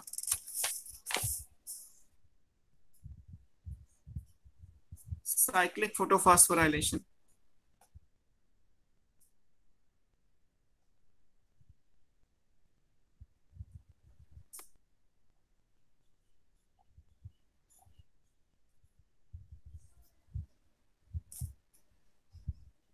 साइक्लिक में क्या होगा, साइक्लिक में जो इलेक्ट्रॉन निकलेगा वो लौट के नहीं आएगा, है ना, इसी लौट के आ जाएगा, इसलिए वो साइक्लिक है। नॉन साइक्लिक में लौट के नहीं आता। अब साइक्लिक की कंडीशन क्या है, हम साइक्लिक में पढ़ते हैं, कैसे पढ़ेंगे साइक्लिक में। पहली चीज ये कि साइक्लिक होगा कब। नॉन साइक्लिक तो हो ही रहा है क्योंकि PS1 PS2 तो दोनों ही मेम्ब्रेन में प्रेजेंट होते हैं। अब हम क्या है कि साइक्लिक में होता ये कि केवल PS1 इन्वॉल्व होता है ना। मैं पहले लिख देता हूँ, ओनली PS1 इज इन्वॉल्व। अगर केवल PS1 इन्वॉल्व होगा, PS2 नहीं आएगा साइक्लिक में। तो वो कंडीशन कब आएगी कि जब केवल PS1 वर्क करे। उसकी दो पॉसिबिलिटी है, अकर्स कब होगा, साइक्लिक कब होगा। तो आप देखो कि अगर हम ये कह रहे हैं कि केवल PS1 ऑपरेट हो, ये वाला, ये सेक्शन ना आए, तो उसकी दो पॉसिबिलिटी है। एक तो वो जगह ढूंढो जहां पे ये नहीं होता, केवल ये होता है, केवल PS1 होता है, वहां पे PS2 नहीं होता है। वो जगह क्या है, अभी मैंने आपको कंपैरिजन में लिखा था, ये PS1 आपको कहाँ मिलेगा, ये केवल इस जगह पे मिलेगा। अगर आप ग्रेना लोगे तो ग्रेना में तो नॉन एप्रेस में PS1 है और ग्रेना के एप्रेस में PS2 है। लेकिन अगर आपने स्ट्रोमल थैलेकॉइड लिया तो उसमें तो केवल PS1 ही होता है। अगर आप ये फिक्स कर लें कि हम फोटोसिंथेसिस या लाइट रिएक्शन को केवल स्ट्रोमा के थैलेकॉइड में देखेंगे, तो उसमें आपको PS2 तो होता ही नहीं, और PS2 नहीं होता तो केवल साइक्लिक ही ऑपरेट हो सकता है। लेकिन नॉन साइक्लिक के लिए तो PS1 PS2 दोनों चाहिए होते हैं। तो पहली क्या है कि it occurs under natural conditions,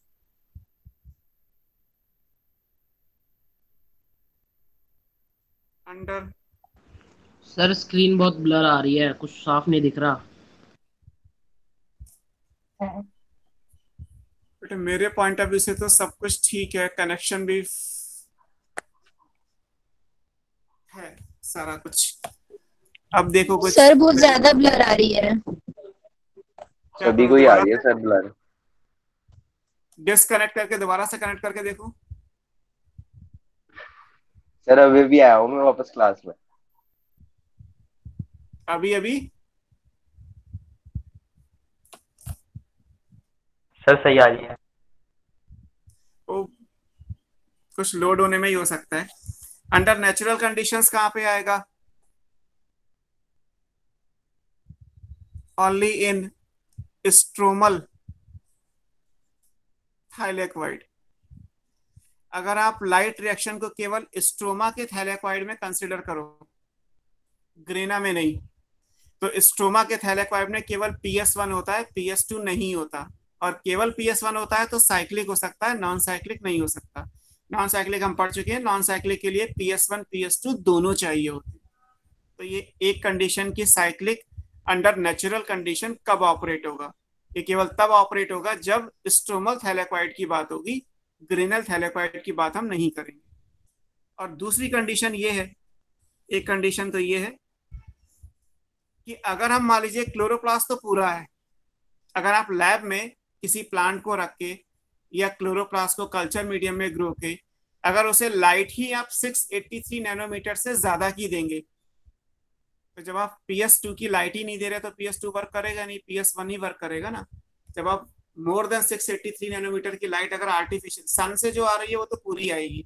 तो नेचर में तो केवल यही कंडीशन हो सकती है जब साइक्लिक ऑपरेट करे, वरना नॉन साइक्लिक करेगा।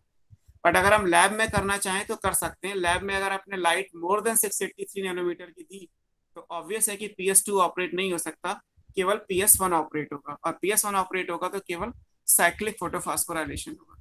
दूसरा क्या है, व्हेन क्लोरोप्लास्ट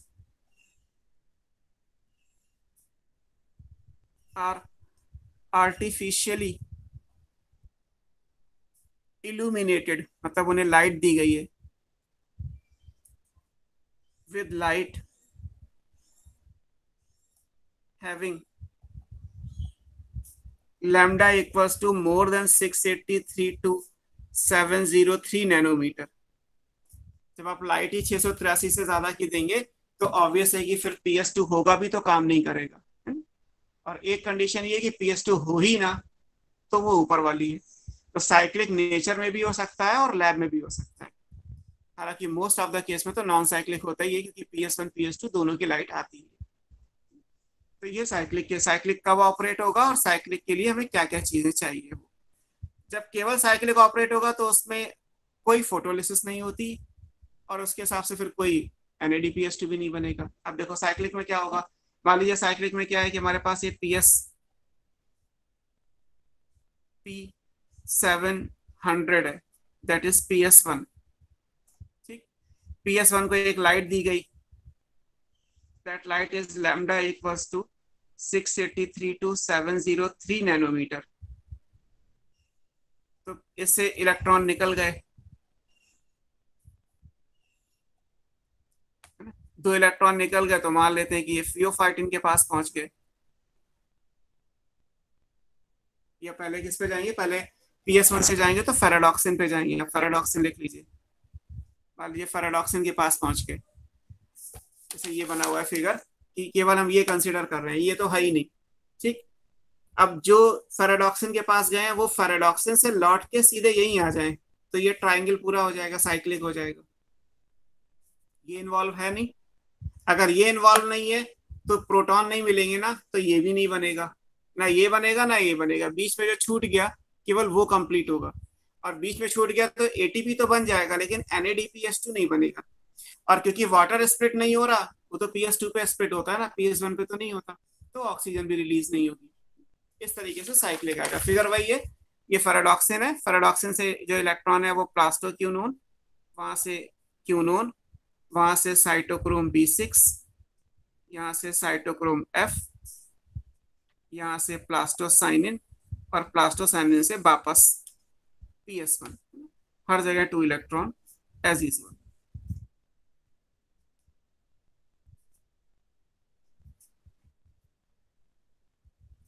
सबको सेम।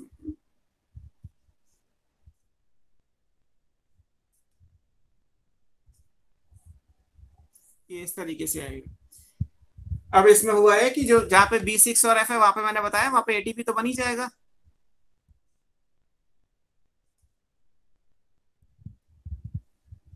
बट NADPH2 नहीं बनेगा, वाटर स्प्लिट नहीं करेगा, है ना, ये इंपॉर्टेंट है ना? There is no release of oxygen as no splitting of water या नो फोटोलिसिस ऑफ वाटर। ना तो वाटर स्प्लिट करेगा और ना ऑक्सीजन जो है वो रिलीज होगी, और होगा क्या, ओनली ATP इज फॉर्म्ड,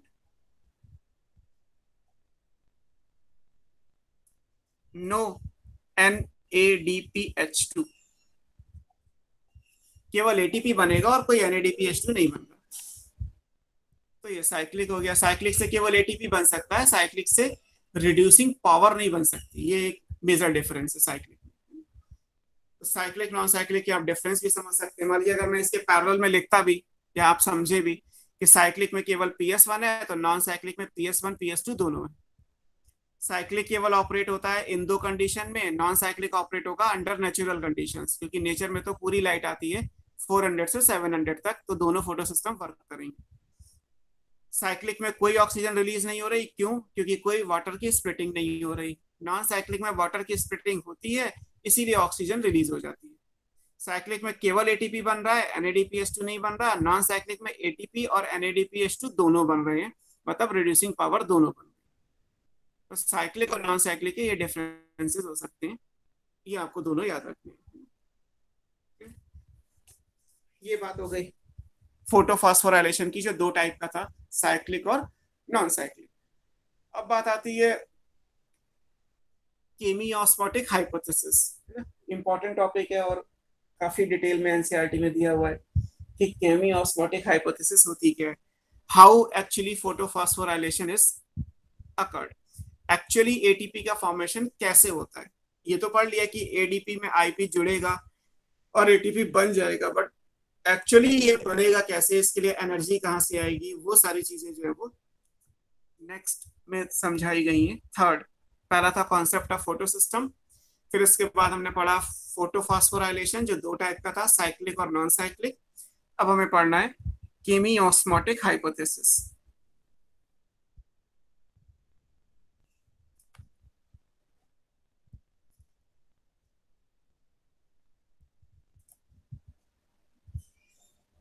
ये पीटर माइकल ने दी थी, नोबेल लॉरेट हैं फॉर द वर्क, इन्हें नोबेल प्राइज मिला था केमियोस्मोटिक हाइपोथेसिस के लिए। अब केमी ऑस्मोटिक हाइपोथेसिस दो जगह यूज होती है, इस चैप्टर यानी फोटोसिंथेसिस में भी, और इसके बाद वाला चैप्टर जो रेस्पिरेशन आप पढ़ेंगे वहां पे भी, क्योंकि एटीपी का फॉर्मेशन दोनों जगह बनता है। एटीपी यहाँ भी बन रहा है, हालांकि यहाँ लाइट की वजह से बन रहा है। आप जो पढ़ रहे हैं वो फोटोफॉस्फोराइलेशन है। जब आप रेस्पिरेशन में पढ़ेंगे तो उसमें तो लाइट का कोई रोल है नहीं, वहां जो भी एनर्जी है वो ऑक्सीडेटिव एनर्जी है, कंपाउंड को ऑक्सीडाइज करने से जो एनर्जी आएगी वो है। तो वहां जो वर्ड यूज होगा वो ऑक्सीडेटिव फॉस्फोराइलेशन होगा। यहाँ क्या वर्ड है? फोटोफॉस्फोराइलेशन। वहां क्या वर्ड आएगा? Oxidative phosphorylation. तो केमी ऑस्मोटिक हाइपोथेसिस दोनों काम के लिए यूज होती है। It is used for this one, that is photophosphorylation, as well as for next one जो next chapter में पढ़ेंगे, oxidative phosphorylation। पहला पॉइंट क्या आएगा? applicable for both।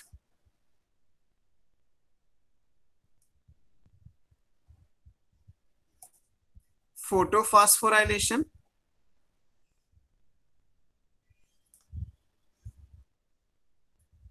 फोटोफॉस्फोराइलेशन कहाँ होता है कोई पूछेगा तो क्लोरोप्लास्ट में।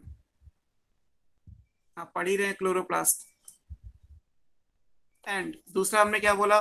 ऑक्सीडेटिव, जो नेक्स्ट चैप्टर में आप पढ़ेंगे, फॉस्फोराइलेशन।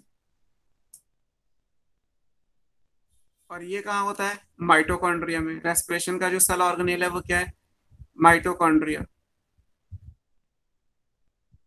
और फोटोसिंथेसिस का जो है वो क्लोरोप्लास्ट। अब बहुत सिंपल सा क्वेश्चन है मेरे हिसाब से, और आपके हिसाब से हो सकता है कि आपको ना समझ में आए। मान लीजिए आपसे कहा जाए कि in case of human ATP synthesis occurs by photophosphorylation, oxidative phosphorylation, both और नन। तो आंसर क्या आएगा? ऑक्सीडेटिव फॉस्फोराइलेशन है ना, क्योंकि फोटोफॉस्फोराइलेशन तो केवल प्लांट में हो सकता है। प्लांट में तो दोनों तरीके से बन जाएंगे, प्लांट में क्लोरोप्लास्ट भी है और प्लांट के अंदर माइटोकॉन्ड्रिया भी है। एनिमल सेल में क्लोरोप्लास्ट नहीं होता, आपने पढ़ रखा है। तो एनिमल्स के लिए एटीपी की सिंथेसिस कैसे होगी? नीचे वाले से। प्लांट के लिए एटीपी कैसे बन रहा है? दोनों तरीके से बन रहा है, ऐसे भी बन रहा है और ऐसे भी बन रहा है। तो लेकिन ये जो भी थ्योरी है, जो हाइपोथेसिस है, वो दोनों जगह एप्लीकेबल है, क्लोरोप्लास्ट के फोटोफॉस्फोराइलेशन के लिए एज वेल एज माइटोकॉन्ड्रिया के ऑक्सीडेटिव फॉस्फोराइलेशन के लिए, दोनों जगह एप्लीकेबल। अब पीटर माइकल के हिसाब से केमी ऑस्मोटिक हाइपोथेसिस की 4 बेसिक रिक्वायरमेंट है, 4 चीजें चाहिए इसको कंप्लीट होने में। इससे पहले आपने ऑस्मोसिस तो पढ़ा ही हुआ है, ऑस्मोसिस ट्रांसपोर्ट इन प्लांट में पढ़ाया था। ऑस्मोसिस कहलाता है कि वाटर का movement across semi permeable membrane. कोई भी अगर सेमी परमेबल या सिलेक्टिव परमेबल मेम्ब्रेन है और वाटर अगर हाई कॉन्सेंट्रेशन और लो कॉन्सेंट्रेशन के ग्रेडियंट में है, तो वाटर के मॉलिक्यूल अपनी हाई कॉन्सेंट्रेशन से निकल के लो कॉन्सेंट्रेशन में चले जाएंगे सेमी परमेबल मेम्ब्रेन से होते हुए। ये ऑस्मोसिस कहलाएगा। अगर मान लीजिए मैं वाटर की जगह कोई आयन कंसिडर कर लूं, तो आयन के लिए आपने पढ़ रखा है फैसिलिटेटेड डिफ्यूजन। आयन आपको मिनरल न्यूट्रिशन में भी पढ़ाया था कि being charge they are not able to cross the membrane directly, so they need a carrier जिससे वो गुजर के जा सकते हैं। कैरियर मॉलिक्यूल या कैरियर प्रोटीन आ जाएगा। तो केमी ऑस्मोटिक है, मतलब ऑस्मोसिस में वाटर का मूवमेंट था, यहाँ हम वाटर का मूवमेंट नहीं कराएंगे, यहाँ पे हम केमिकल का मूवमेंट्स कराएंगे। तो केमिकल्स में क्या आएगा? वो मूवमेंट प्रोटॉन का होगा। प्रोटॉन अपनी हाई कॉन्सेंट्रेशन से लो कॉन्सेंट्रेशन में जाएगा एक सेमी परमेबल मेम्ब्रेन से होते हुए। अब क्योंकि प्रोटॉन चार्ज है, H पॉजिटिव है, इसलिए ये हर जगह से नहीं जा सकता। इसके लिए हमें जहां जहां पे ट्रांसपोर्ट या कैरियर मॉलिक्यूल मिलेगा वहां वहां से ये क्रॉस करके जाएगा, and during this process ATP की सिंथेसिस पूरी हो जाएगी। तो for chemiosmotic hypothesis as per Peter Michael there are 4 basic requirements।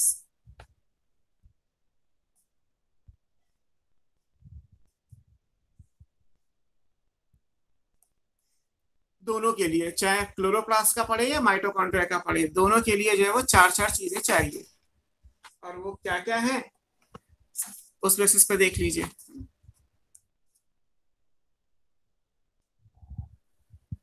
Comparison के हिसाब से देख लेते हैं। एक हमारे पास फोटोफॉस्फोराइलेशन है,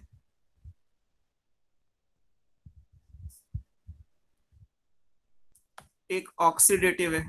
आएगा तो आगे, बट फिलहाल एनसीईआरटी में यहाँ दिया हुआ है तो हमें यही कंप्लीट करना है।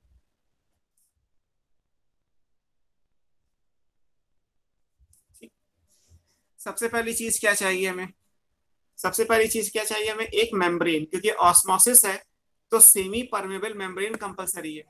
ऑस्मोसिस की डेफिनेशन में ये अक्रॉस सेमी परमेबल मेम्ब्रेन, तो ये मस्ट है। तो पहले तो हमें चाहिए एक मेम्ब्रेन सिस्टम।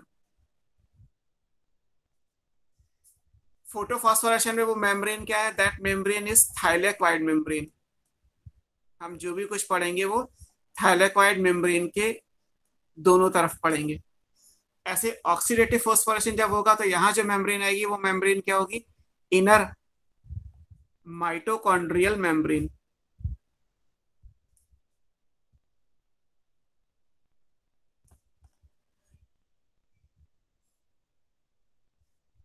तो एक तो मेम्ब्रेन हो गई, ठीक। अब दूसरी चीज क्या चाहिए हमें? जिस चीज को मूव कराना है, मूव वैसे तो हम ऑस्मोसिस में वाटर को कराते थे, सॉल्वेंट के मॉलिक्यूल को कराते थे, बट यहाँ पे वाटर या सॉल्वेंट नहीं है। यहाँ जो मूव होगा वो प्रोटॉन होगा। तो हमें प्रोटॉन का एक डिफरेंस बनाना पड़ेगा कि मेम्ब्रेन के एक तरफ प्रोटॉन हाई कॉन्सेंट्रेशन में हो और मेम्ब्रेन के दूसरी तरफ प्रोटॉन अपनी लो कॉन्सेंट्रेशन में हो। तो प्रोटॉन अपनी हाई कॉन्सेंट्रेशन से लो कॉन्सेंट्रेशन पे मूव कर जाएंगे। तो दूसरी चीज चाहिए हमें प्रोटॉन का ग्रेडियंट।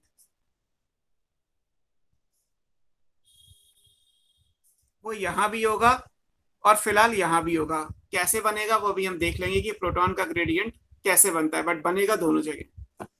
तीसरी चीज, प्रोटॉन चार्ज है तो मेम्ब्रेन को डायरेक्टली क्रॉस नहीं करेगा, एच पॉजिटिव है तो डायरेक्टली क्रॉस नहीं करेगा। तो फिर हमें उसके लिए एक कैरियर मॉलिक्यूल चाहिए, तो वो कहलाएगा प्रोटॉन का पंप। प्रोटॉन का पंप यहां भी होगा यहां भी होगा। कैसे बनेगा? जो भी हम पढ़ेंगे एंजाइम एटीपी सिंथेस, उसमें जो दो पोर्शन होते हैं एफ नॉट एफ वन, तो जो एफ नॉट है उसको नई एनसीईआरटी में सी एफ नॉट लिखा है, C F naught of ATP synthase.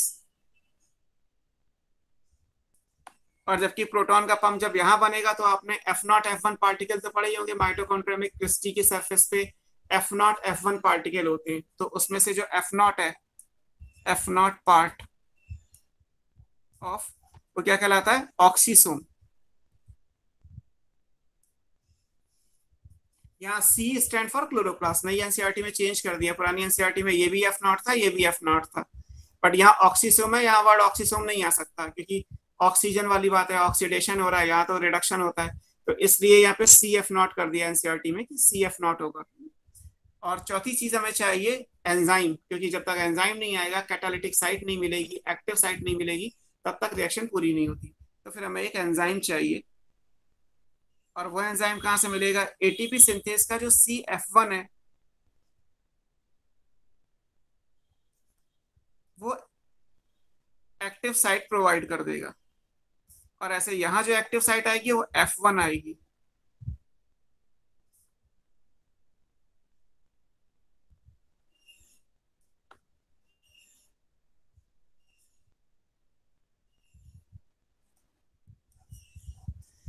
एक एंजाइम चाहिए। एंजाइम में बेसिकली क्या इंपॉर्टेंट होता है? एक्टिव साइट, जहां से वो रिएक्शन कंप्लीट होती है, तो वो एफ वन पोर्शन में होगी।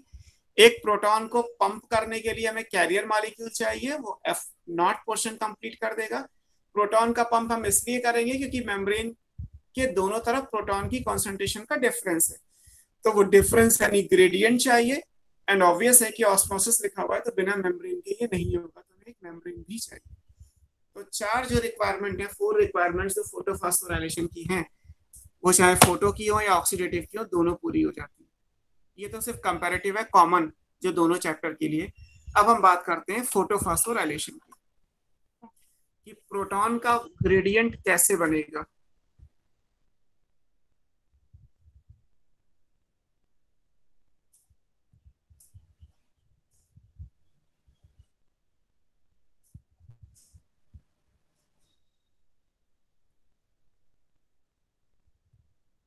ये तीन तरीके से बनेगा। आप इसे एनसीईआरटी में पढ़ोगे तो they are three possible ways जिससे प्रोटॉन का ग्रेडियंट बनेगा। क्या क्या है ग्रेडियंट बनाने के रीजन? क्या क्या है पहले मैं आपको समझा देता हूं। जो एनसीईआरटी में फिगर बना है, नई एनसीईआरटी से भी आप इसको देख सकते हैं। हम अभी एक थैलेकॉइड मेम्ब्रेन बना रहे हैं।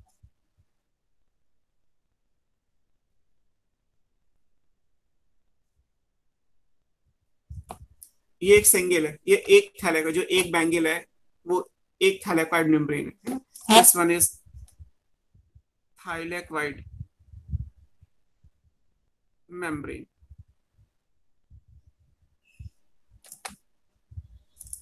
अगर ये थैलेकॉइड मेम्ब्रेन है तो इसके अंदर स्पेस आएगा, that space is called lumen of thylakoid. और मेम्ब्रेन के बाहर जो आएगा वो क्या आएगा, मैट्रिक्स या स्ट्रोमा ऑफ क्लोरोप्लास्ट। जैसे मान लीजिए ये आपको समझाया था मैंने, ये क्लोरोप्लास्ट का स्ट्रक्चर था। तो अगर ये एक थैलेकॉइड बनी हुई है, ठीक, जो थिकनेस है वो आप कंसिडर कर लीजिए, तो इसके बाहर क्लोरोप्लास्ट का स्ट्रोमा या मैट्रिक्स है और इसके अंदर देखा जाए तो खाली जगह है, स्पेस है। एक बड़े से फ्लैट वेसल्स के अंदर मान लीजिए आप एक बैंगल रख दें या एक कंगन रख दें मोटा सा, तो कंगन के बाहर पानी आएगा और कंगन के अंदर हवा स्पेस आएगा और कंगन की जो थिकनेस है वो थिकनेस ये हो गई। इस हिसाब से ये सेटअप बन गया। तो ये एक मेम्ब्रेन हो गई और ये मेम्ब्रेन के दोनों तरफ अगर प्रोटॉन का डिफरेंस होता तो ये ग्रेडियंट पूरा हो जाएगा। अब ये प्रोटॉन का डिफरेंस आएगा कैसे, हमें वो देखना है। जो अभी हमने नॉन साइक्लिक बनाया उसको मैं ब्रीफ में बनाऊंगा। तो मान लीजिए ये PS1 है, ये PS2 है, सॉरी ये PS2 है, ये PS1 है। PS1 को लाइट मिली तो यहां से इलेक्ट्रॉन गया, पूरा नहीं बना रहा, शॉर्ट में। PS1 है तो यहां से इलेक्ट्रॉन गया, यहाँ पे आपने लिखा है फेराडॉक्सिन FD।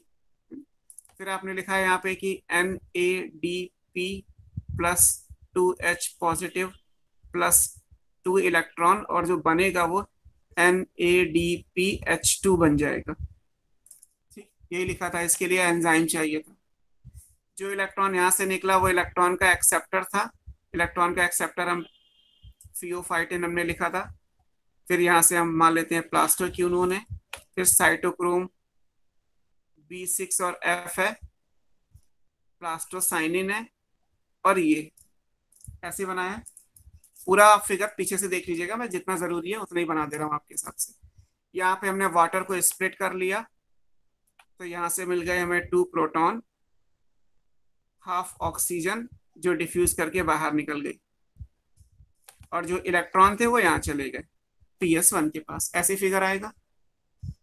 अब प्रोटॉन का ग्रेडियंट कैसे बनता है, आप चाहे तो इसे एनसीईआरटी से एक बार अच्छे से देख सकते हैं। प्रोटॉन का ग्रेडियंट कैसे बनता है, पहला रीजन क्या है, 3 वे है ना। फर्स्ट रीजन क्या है, रीजन है पोजीशन ऑफ OEC। OEC यहाँ पे था, ऑक्सीजन इवॉल्विंग कॉम्प्लेक्स। तो जो ऑक्सीजन इवॉल्विंग कॉम्प्लेक्स है वो ल्यूमेन की तरफ है, it is located towards the inner side, वो अंदर की तरफ है।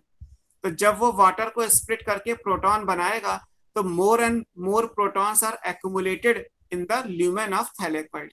तो ल्यूमेन में प्रोटॉन इकट्ठा होते जाएंगे। पहला रीजन कि OEC की पोजीशन यहाँ है। अगर OEC की पोजीशन यहाँ होती तो मे बी कि प्रोटॉन यहाँ स्ट्रोमा या मैट्रिक्स में इकट्ठा होते, बट क्योंकि OEC लोकेटेड है टुवर्ड्स द इनर साइड, इसलिए प्रोटॉन का एक्यूमुलेशन कहाँ होगा, ल्यूमेन में होगा। ये पहला रीजन है। एनसीईआरटी में 3 पैराग्राफ में 1 2 3 रोमन में करके लिखा हुआ है, आप चाहे तो वहां से पढ़ लीजिएगा। सेकंड पैराग्राफ में सेकंड पॉइंट में क्या लिखा हुआ है, सेकंड तरीका क्या है, फिर वो लिखा है PQ। PQ क्या है, एक स्मॉल प्रोटीन है, मोबाइल इलेक्ट्रॉन कैरियर है ये एक्चुअली। ये कहाँ पे प्रेजेंट है, ये मेम्ब्रेन में बाहर की तरफ है, आउटर साइड पे है ना। ये बाहर की तरफ का है, ये अंदर की तरफ का है, अभी समझाया था थोड़ी देर पहले। तो प्लास्टोक्यूनोन बाहर की तरफ है। तो जब PQ बाहर की तरफ होगा तो क्या करेगा, उसमें आप देखोगे तो लिखा है कि ये स्मॉल प्रोटीन है, मोबाइल इलेक्ट्रॉन कैरियर है। ये फियोफाइटिन से इलेक्ट्रॉन को लेके आगे साइटोक्रोम B6 को तो देगा ही देगा, बट मीनवाइल क्या होगा, ये क्योंकि बाहर की तरफ है तो जब ये इलेक्ट्रॉन को लेके अपनी एक्साइटेड स्टेट में जाएगा और वहां से जब ये ग्राउंड स्टेट में आएगा तो ये भी प्रोटॉन को यहाँ से कलेक्ट करके यहाँ छोड़ देता है। ये तो अंदर था ही, तो जो रिएक्शन है उसकी वजह से अंदर हुए। ये बाहर की तरफ है तो ये बाहर से प्रोटॉन को पिक करके और जब ग्राउंड स्टेट में आएगा तो अंदर छोड़ेगा। पिक तो बाहर से करेगा, लाएगा अंदर, तो और ज्यादा प्रोटॉन यहाँ ल्यूमेन में इकट्ठा हो गए। अब ल्यूमेन में प्रोटॉन अगर इकट्ठा होंगे तो there is a decrease in pH of the thylakoid membrane. Second point में लिखा है कि ल्यूमेन की पीएच कम होती जाएगी because more and more protons are accumulated. क्यों हुए, by the activity of PQ और by the location of OEC towards inner, PQ towards outer. तो दो रीजन तो इस चीज के लिए हुए कि ल्यूमेन के अंदर प्रोटॉन की कॉन्सेंट्रेशन बढ़ जाए। तीसरा रीजन क्या है? तीसरा रीजन ये है NADP। NADP इस बाहर वाली साइड से प्रोटॉन को पिक करके NADPH2 में चेंज होता रहेगा, और जितना ज्यादा NADPH2 बनेगा उतना ज्यादा प्रोटॉन यहाँ पे मैट्रिक्स में कम होते जाएंगे। तो यहाँ तो बढ़ रहे हैं, यहाँ कम हो रहे हैं, तो ये ग्रेडियंट और स्ट्रांग हो जाएगा। तो थर्ड रीजन क्या आएगा? That is the formation of NADPH2। यहाँ पे एंजाइम लिखा था और मैंने बोला था एंजाइम मैट्रिक्स या स्ट्रोमा में होते हैं, तो जो एंजाइम लिखा था NADPFD रिडक्टेज वो यहीं पे है। तो ड्यू टू दिस एंजाइम ये प्रोटॉन जो है वो यहाँ से यहाँ यूज होते जाएंगे, तो यहाँ तो कम बढ़ते जा रहे हैं और यहाँ प्रोटॉन बढ़ते चले जा रहे हैं, तो प्रोटॉन का ग्रेडियंट स्टेब्लिश हो जाएगा इस तरीके से। तो ये वाली बात हो गई। मेम्ब्रेन चाहिए, मेम्ब्रेन हमने ये बना रखी है। जब प्रोटॉन का ग्रेडियंट बन जाएगा तो बुक में यहाँ लिखा हुआ है कि हमें फिर क्या चाहिए? एंजाइम ATP सिंथेज है। ATP सिंथेज का स्ट्रक्चर क्या है? ATP सिंथेज को इस तरीके से बनाया गया कि ये यहाँ बनाया गया, इसका मतलब यहाँ नहीं कि यहीं प्रेजेंट है, आप इसको कहीं भी बना सकते हैं, इवन यहाँ भी बना सकते हैं, घिसपिच हो जाएगी, इसलिए एनसीईआरटी ने नीचे बना दिया। ये सब डिस्ट्रीब्यूटेड है, कुछ ऐसा नहीं है कि ऊपर है और नीचे है या दाएं बाएं है, पूरी मेम्ब्रेन के अंदर एम्बेडेड है, सब फैले हुए हैं। ये ATP सिंथेज का स्ट्रक्चर है। ATP सिंथेज के दो पार्ट हैं, एक इसका CF सर ये नीचे का दिख नहीं रहा, जो मेम्ब्रेन के अंदर है, ये मेम्ब्रेन में है ना, और एक उसका CF1 पोर्शन है जो मेम्ब्रेन से बाहर है। मेम्ब्रेन से बाहर इधर भी हो सकता है, इधर भी हो सकता है, लेकिन एक्चुअली किधर है? इधर। तो जो CF1 पोर्शन है वो किधर है? टुवर्ड्स मैट्रिक्स साइड, बाहर की तरफ है। और जो CF0 पोर्शन है वो क्या है? वो एम्बेडेड है थैलेकॉइड मेम्ब्रेन में। अब ये प्रोटॉन है, तो प्रोटॉन ज्यादा से ज्यादा एक्यूमुलेट होते जाएंगे, प्रोटॉन बढ़ते जा रहे हैं। क्यों बढ़ते जा रहे हैं? क्योंकि वाटर स्प्लिट होता चला जा रहा है और प्लास्टोक्विनोन बाहर से प्रोटॉन को लेके अंदर की तरफ छोड़ता चला जा रहा है। तो यहाँ प्रोटॉन की कॉन्सेंट्रेशन ज्यादा हो गई और यहाँ प्रोटॉन कम होते जा रहे हैं क्योंकि NADPH2 प्रोटॉन को यूज करता जा रहा है। तो ये और डिफरेंस आ गया। अब इस डिफरेंस की वजह से क्या होगा कि प्रोटॉन यहाँ से तो क्रॉस कर नहीं सकते क्योंकि चार्ज है, मेम्ब्रेन को डायरेक्टली क्रॉस नहीं करेंगे। जहां जहां पे उन्हें वो कैरियर मिलेगा, फैसिलिटेटेड डिफ्यूजन में जो आपने पढ़ा था, वहां से ये प्रोटॉन जो है वो क्रॉस करके बाहर आएंगे लाइक दिस। तो प्रोटॉन इस CF0 पोर्शन से बाहर आएंगे। तो ये प्रोटॉन के पंप का काम हो गया कि जो CF0 पोर्शन है वो प्रोटॉन के पंप का काम करेगा। और जब यहाँ पे बाहर आएंगे तो क्योंकि प्रोटॉन में वो एनर्जी है, बिकॉज ऑफ दैट जो CF0 पोर्शन की एक्टिव साइट है वो एक्सपोज हो जाएगी, और एक्सपोजर के बिहाफ पे होगा ये कि यहाँ पे ATP की सिंथेसिस हो जाती है। जैसे ये साइट एक्सपोज होगी, यहाँ पे क्या होगा?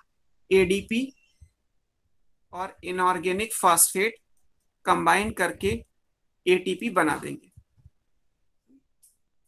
प्रोटॉन बाहर आ गए। जो प्रोटॉन बाहर आए हैं यही प्रोटॉन ये वाले,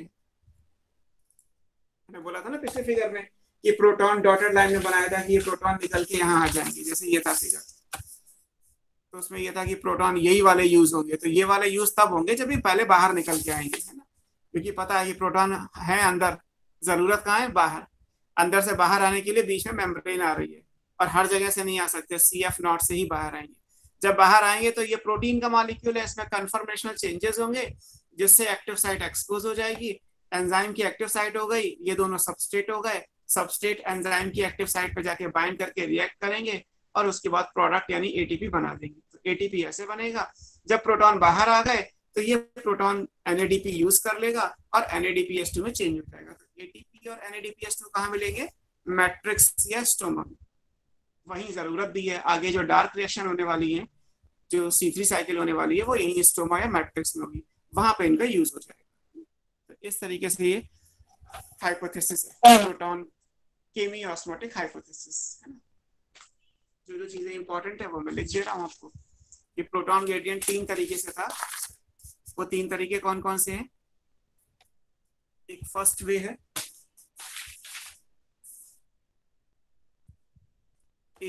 पहली चीज क्या थी? Position of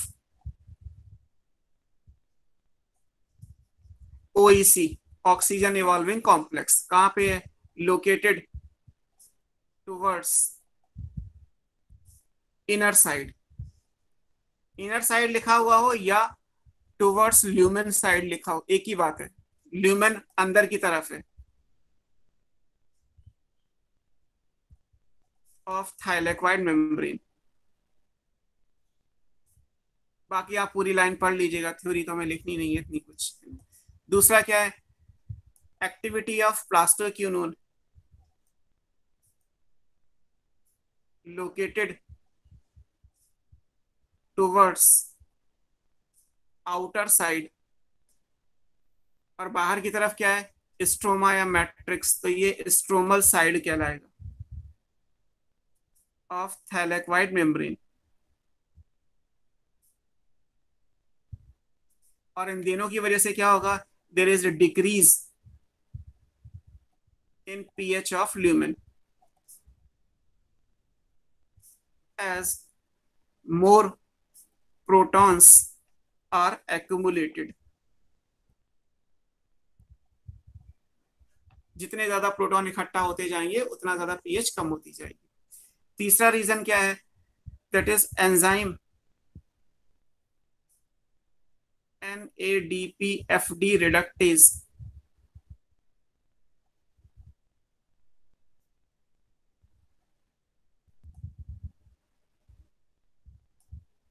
that will help in synthesis of NADPH2। तो ये तीन रीजन है, बाकी पैराग्राफ बड़े बड़े मतलब हैं, एक बार एनसीईआरटी से रीड कर लीजिएगा। ये तीन रीजन है जिनकी वजह से प्रोटॉन का ग्रेडियंट बनता है ना।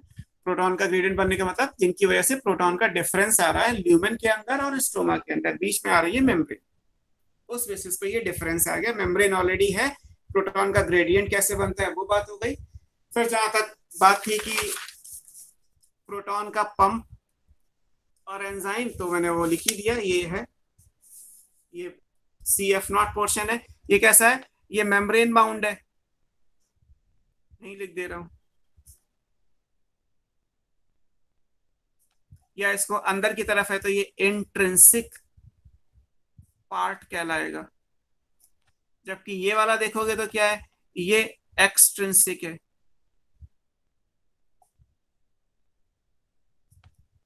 Towards stroma. तो एटीपी सिंथेस के दो पार्ट है, एक स्ट्रोमा की तरफ है एक्सट्रिंसिक पार्ट जो CF1 है जिसमें एक्टिव साइट है, और एक CF0 है जो मेम्ब्रेन के अंदर एम्बेडेड है, बाउंड है, और वो अंदर है तो इंट्रिंसिक पार्ट कहलाएगा। तो CF0 के बारे में एनसीईआरटी में दिया है, तो आप यहाँ से CF0 के बारे में पढ़ लीजिएगा। एंजाइम एटीपी सिंथेस, इसके दो पोर्शन है, CF0 CF1। ये प्रोटॉन का पंप है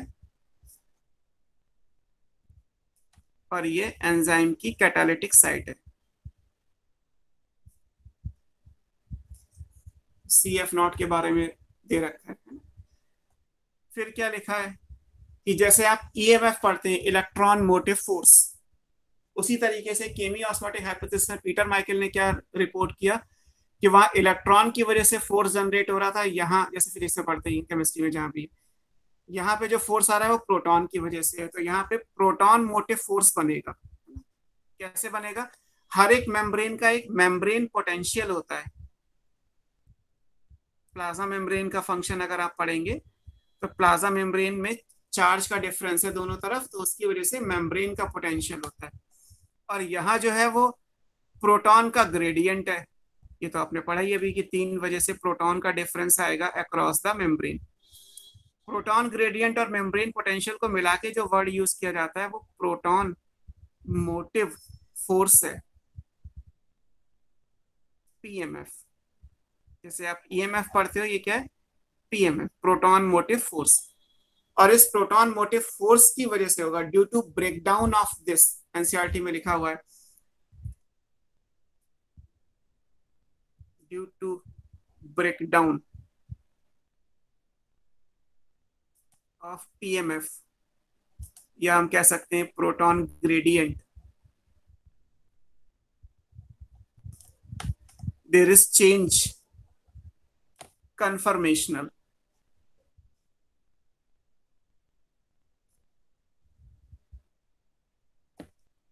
in CF1 part of ATP synthesis। जब ये ब्रेकडाउन टूटेगा, जब ये पीएमएफ वर्क करेगा, तो उससे CF1 पोर्शन जो है वो उसके अंदर कन्फर्मेशनल चेंजेस होंगे, जिससे एक्टिव साइट ओपन हो जाएगी and that will result in synthesis of ATP.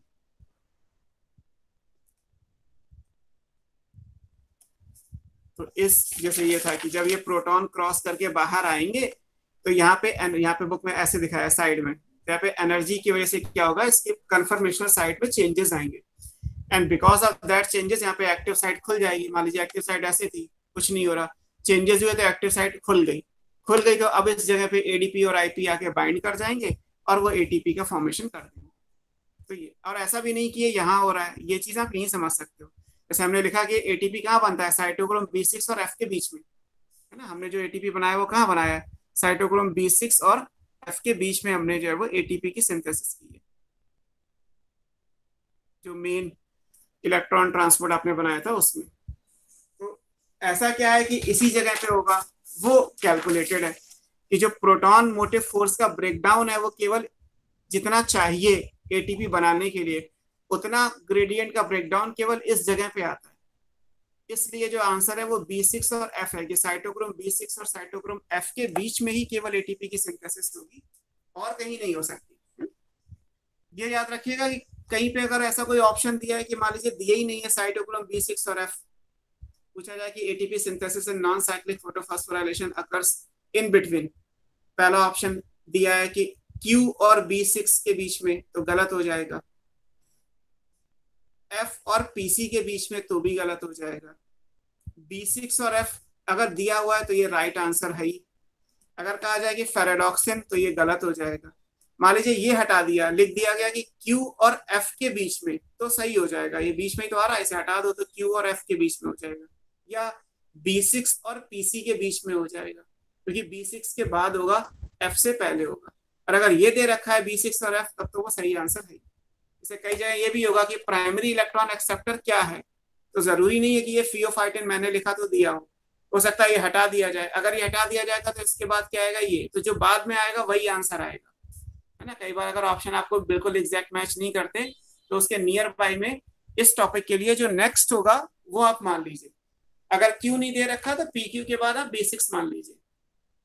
अगर B6 के बाद F नहीं दे रखा तो B6 के बाद आप PC मान लीजिए। ये इस तरीके से है ना। तो ये आपको याद रखना है कि साइक्लिक और नॉन साइक्लिक के हिसाब से क्या होगा। तो केमी ऑस्मोटिक हाइपोथेसिस इंपॉर्टेंट है, वो आप याद रखिएगा।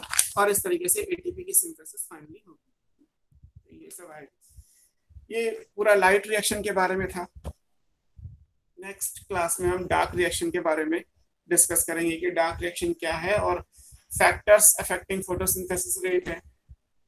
नेक्स्ट क्लास में आई होप ये चैप्टर थोड़ा सा पेज ऊपर कर दीजिए।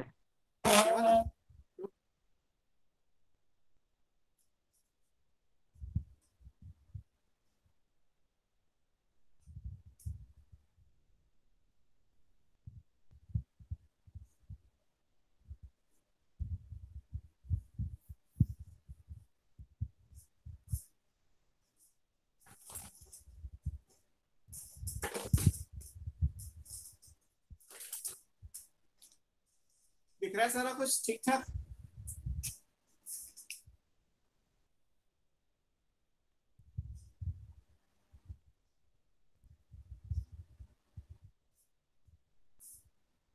Yes sir, yes sir. Next class से फिर हम देखेंगे कि डार्क रिएक्शन कैसे कंप्लीट होती है। जो एटीपी और NADPH2 यहाँ बना है उसको आगे फर्दर यूज कैसे किया जाएगा। हमें पता है कि उसका यूज यही है कि कार्बन डाइऑक्साइड को रिड्यूस करके ग्लूकोज बना दिया जाएगा, बट वो कैसे बनेगा उस चीज के बारे में हम नेक्स्ट क्लास में देखेंगे कि क्या करना है।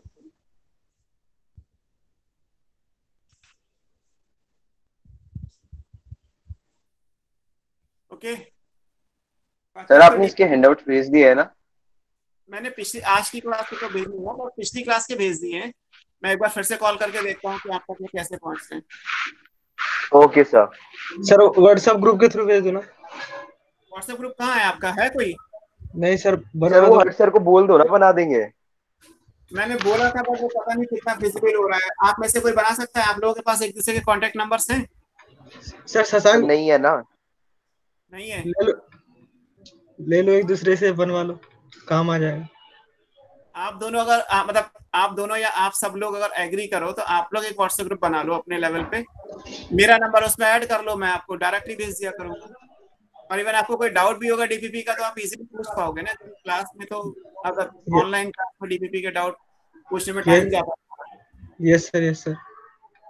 ना। आप लोगों के पास एक दूसरे के कॉन्टेक्ट नंबर कैसे अरेंज करोगे बताओ? सर क्लास में ही ले सर लो। वही तो मैं पूछूं कैसे अरेंज करेंगे। अभी अभी क्लास में ले लो ना सर सबका। आप लोग ले, आप मेरा लिख लो और बाकी अपने लोग आप अपने लोगों का लेते रहिएगा। कैसे लेंगे सर ऐसे? मेरे हिसाब से भी पॉसिबल नहीं है, क्योंकि आप लोग एक दूसरे को कैसे जानते हो? भाई बाई कॉल ही तो जानते हो कि आप ग्रुप में आपको एक लिंक आया, उससे आप जुड़ गए। आप यस लोग सर, एक यस। दूसरे हाँ को सर, कैसे जानेंगे? वही मैं भी वही कह रहा हूँ ना।